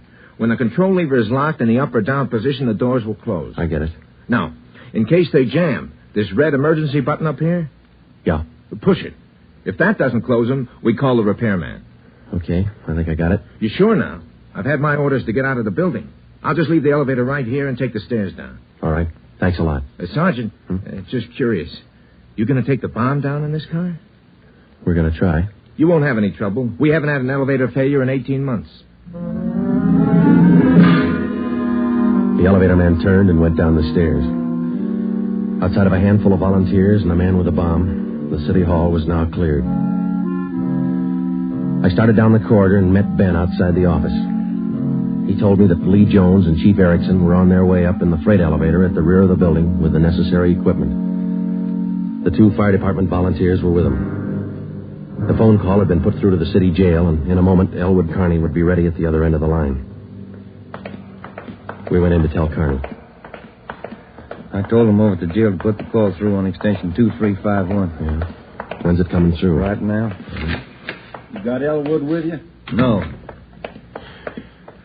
Look, Carney, we told you we'd get him on the phone for you. The call will be through in a minute. A minute's a long time, cop. You only got 12 of them left. Elwood's going to talk you out of this. Oh, sure. Sure, everybody's going to talk me out of this. First it was them other 2 cops, the little Porky guy and that other monkey. Then you and this Dixie Doughhead here. And now it's Elwood. Come off it, will you, and get my brother over here. That's him. It's your brother, Connie. I'll get him. Stay put, you. Just going to get the phone. You want to talk to your brother, don't you? I'll take care of the phone. We'll disconnect it for a while. Now get it straight, copper. I'm through with your stinking rotten lying. I want Elwood here. And I want him now. Bring him here before I blow you all to pieces. What's going on? Who threw that phone out in the hall? I did. You want me to go out and pick it up? Carney, that's not going to get you anyplace. You the big boss around here? Maybe. Are you or aren't you? I answered you. All right, big boy. I've got a piece of advice for you. Take your rookie cops here and get it through their heads I mean what I say. I want my brother over here in this room. And you've got just 11 minutes to get it done. Tell them that, will you, boy? All right, Carney. It's your show.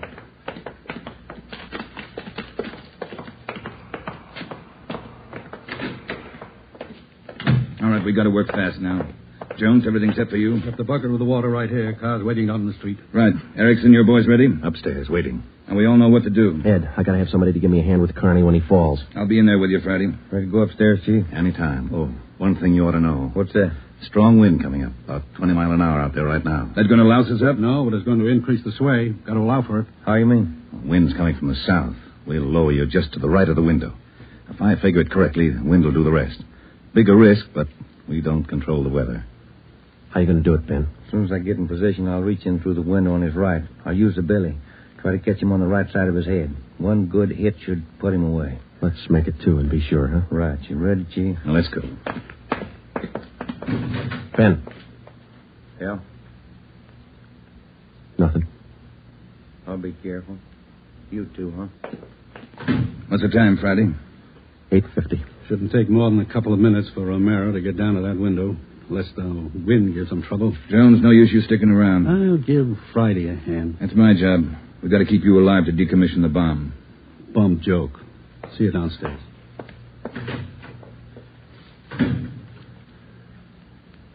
You ready, Ed? Yeah. Scared, Friday? Yeah. That makes us even. Come on. Ed Backstrand and I went into the next room with Vernon Carney. Our job was to keep him occupied until Ben was lowered to the windowsill from the floor above. Ben was going to make a try from the window on Carney's right. Somehow, we had to keep Carney's attention on us and away from that window. If anything went wrong and Carney got out of position, the plan would fail. If Ben was spotted, the plan would fail. If Chief Erickson didn't estimate the force of the wind correctly, the plan would fail. After Ben slugged Carney, my timing had to be perfect. If it wasn't, the plan would fail. I looked at my watch. It was 8 minutes to 9. Carney, anything we can say that'll make you change your mind? I've asked you 100 times. Now I'm ordering you. You're going to get to a phone and have somebody send Elwood over here right now. I'm through waiting. Now move. You ripped out the phone, Carney. Well, find another one. I told you I'm sick of your 2 bits stalling. We've got until 9 o'clock to make up our mind about this. You had until 9. But you wouldn't do what I told you. Now I'm cutting you short. You guys have got exactly 1 minute to get a phone in this room where I can hear you call the jail and have them send Elwood over here. You said 9, Carney. All right, Joe. We'll give him what he wants. Davis, unlock the connecting door to this office. I'll get the phone, Ed. Will the cord reach? Yeah. Your brother's a prisoner. He's in our custody and he's under our protection. We can't place his life in jeopardy. Why not leave it up to Al? Here's the phone, Ed. Yeah. Kenworthy, this is Backstrand. We want Elwood Carney over here at City Hall. His brother wants to see him. Explain the situation. If he wants to come, get him over here. Leave it up to him. Room 1614. You'll have to use the freight elevator. And tell him to hurry. Yeah. Tell him to hurry. That's the only smart thing you've done today. Now, why don't you go next door and figure out another angle? We'll wait for Elwood, too. You don't think I'd let you get out now, do you? We're all going to wait right here for my brother. In case he don't show up, you're going to see me pull the plug. Just sit down. Not so close. Right where you are, sit down.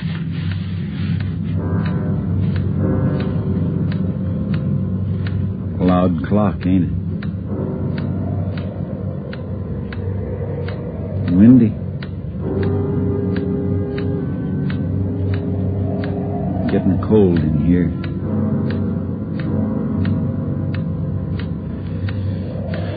Sure a loud clock. Real windy.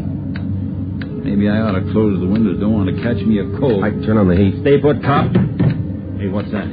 What's going on? Just the wind, Shut Carney. up! There's somebody out there. I can see his feet. You stupid cops. Pull him up! Get back there, you! Pull him up! Friday told him to pull him up. Right.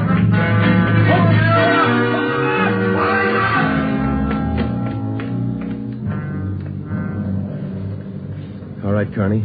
You win. You bet I win, you dumb coppers. You didn't think I'd miss a trick like that? We'll just close these windows, boys. There's one, and lock it. And here's... Here's your brother, Carney.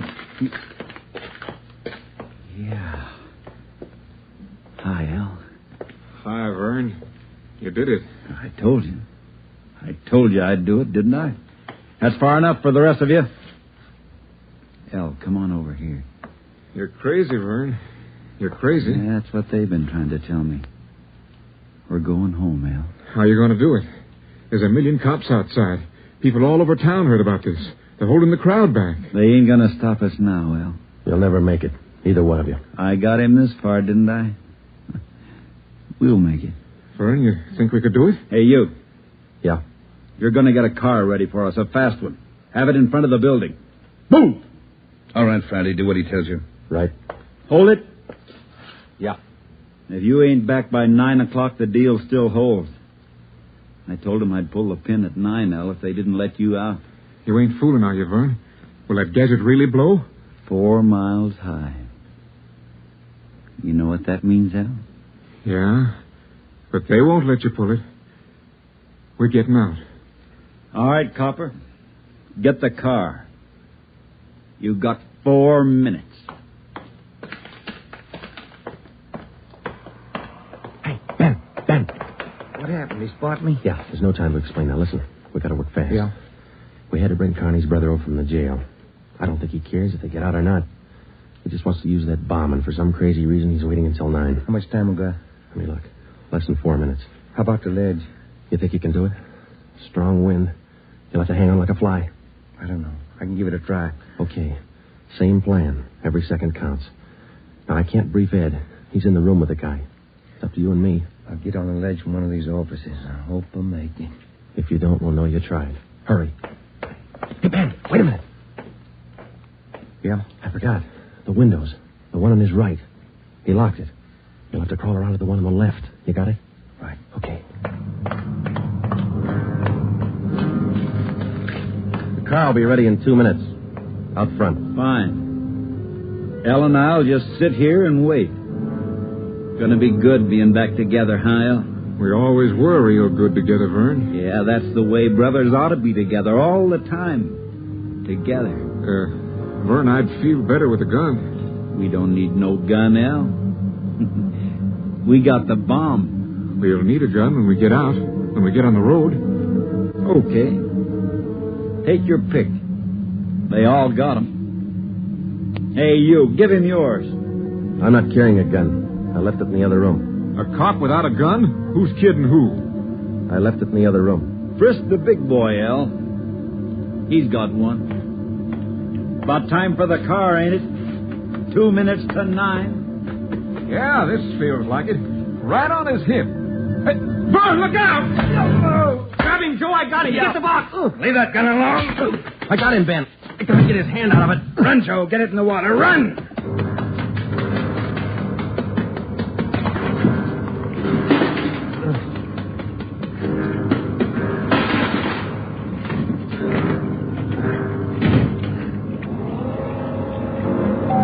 In a fast elevator, 16 floors isn't very much, but I've never shared an elevator with a live bomb.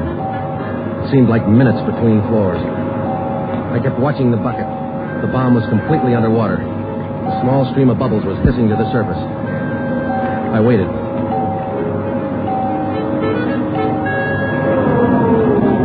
Main floor.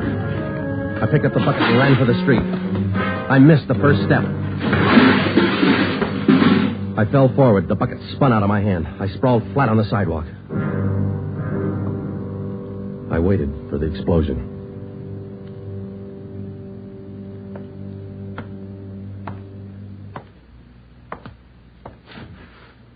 It didn't go off Friday. I gave it a good chance, Lee. It was all there. Look, at least a dozen sticks of dynamite. Snyder, bring that over here. Here you are, Lieutenant. Thanks. Here's why it didn't go off. Had it rigged for a hard trigger pull. Would have taken a good yank to set this one off. Yeah. Hi, Joe. Hi, man. Clumsy.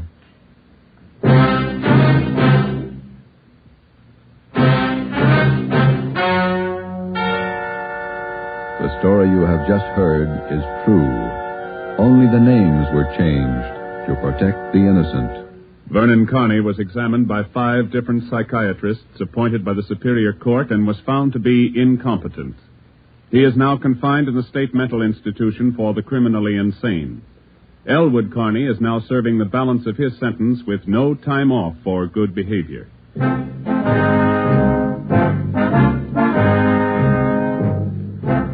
have just heard the 7th in a new series of authentic cases from official files. Technical advice for Dragnet is furnished by the Los Angeles Police Department. Tonight's program is dedicated to Town Marshal Lon T. Larson of the Mount Pleasant, Utah Force, who, on the night of October 15th, 1945, gave his life so that yours might be more secure.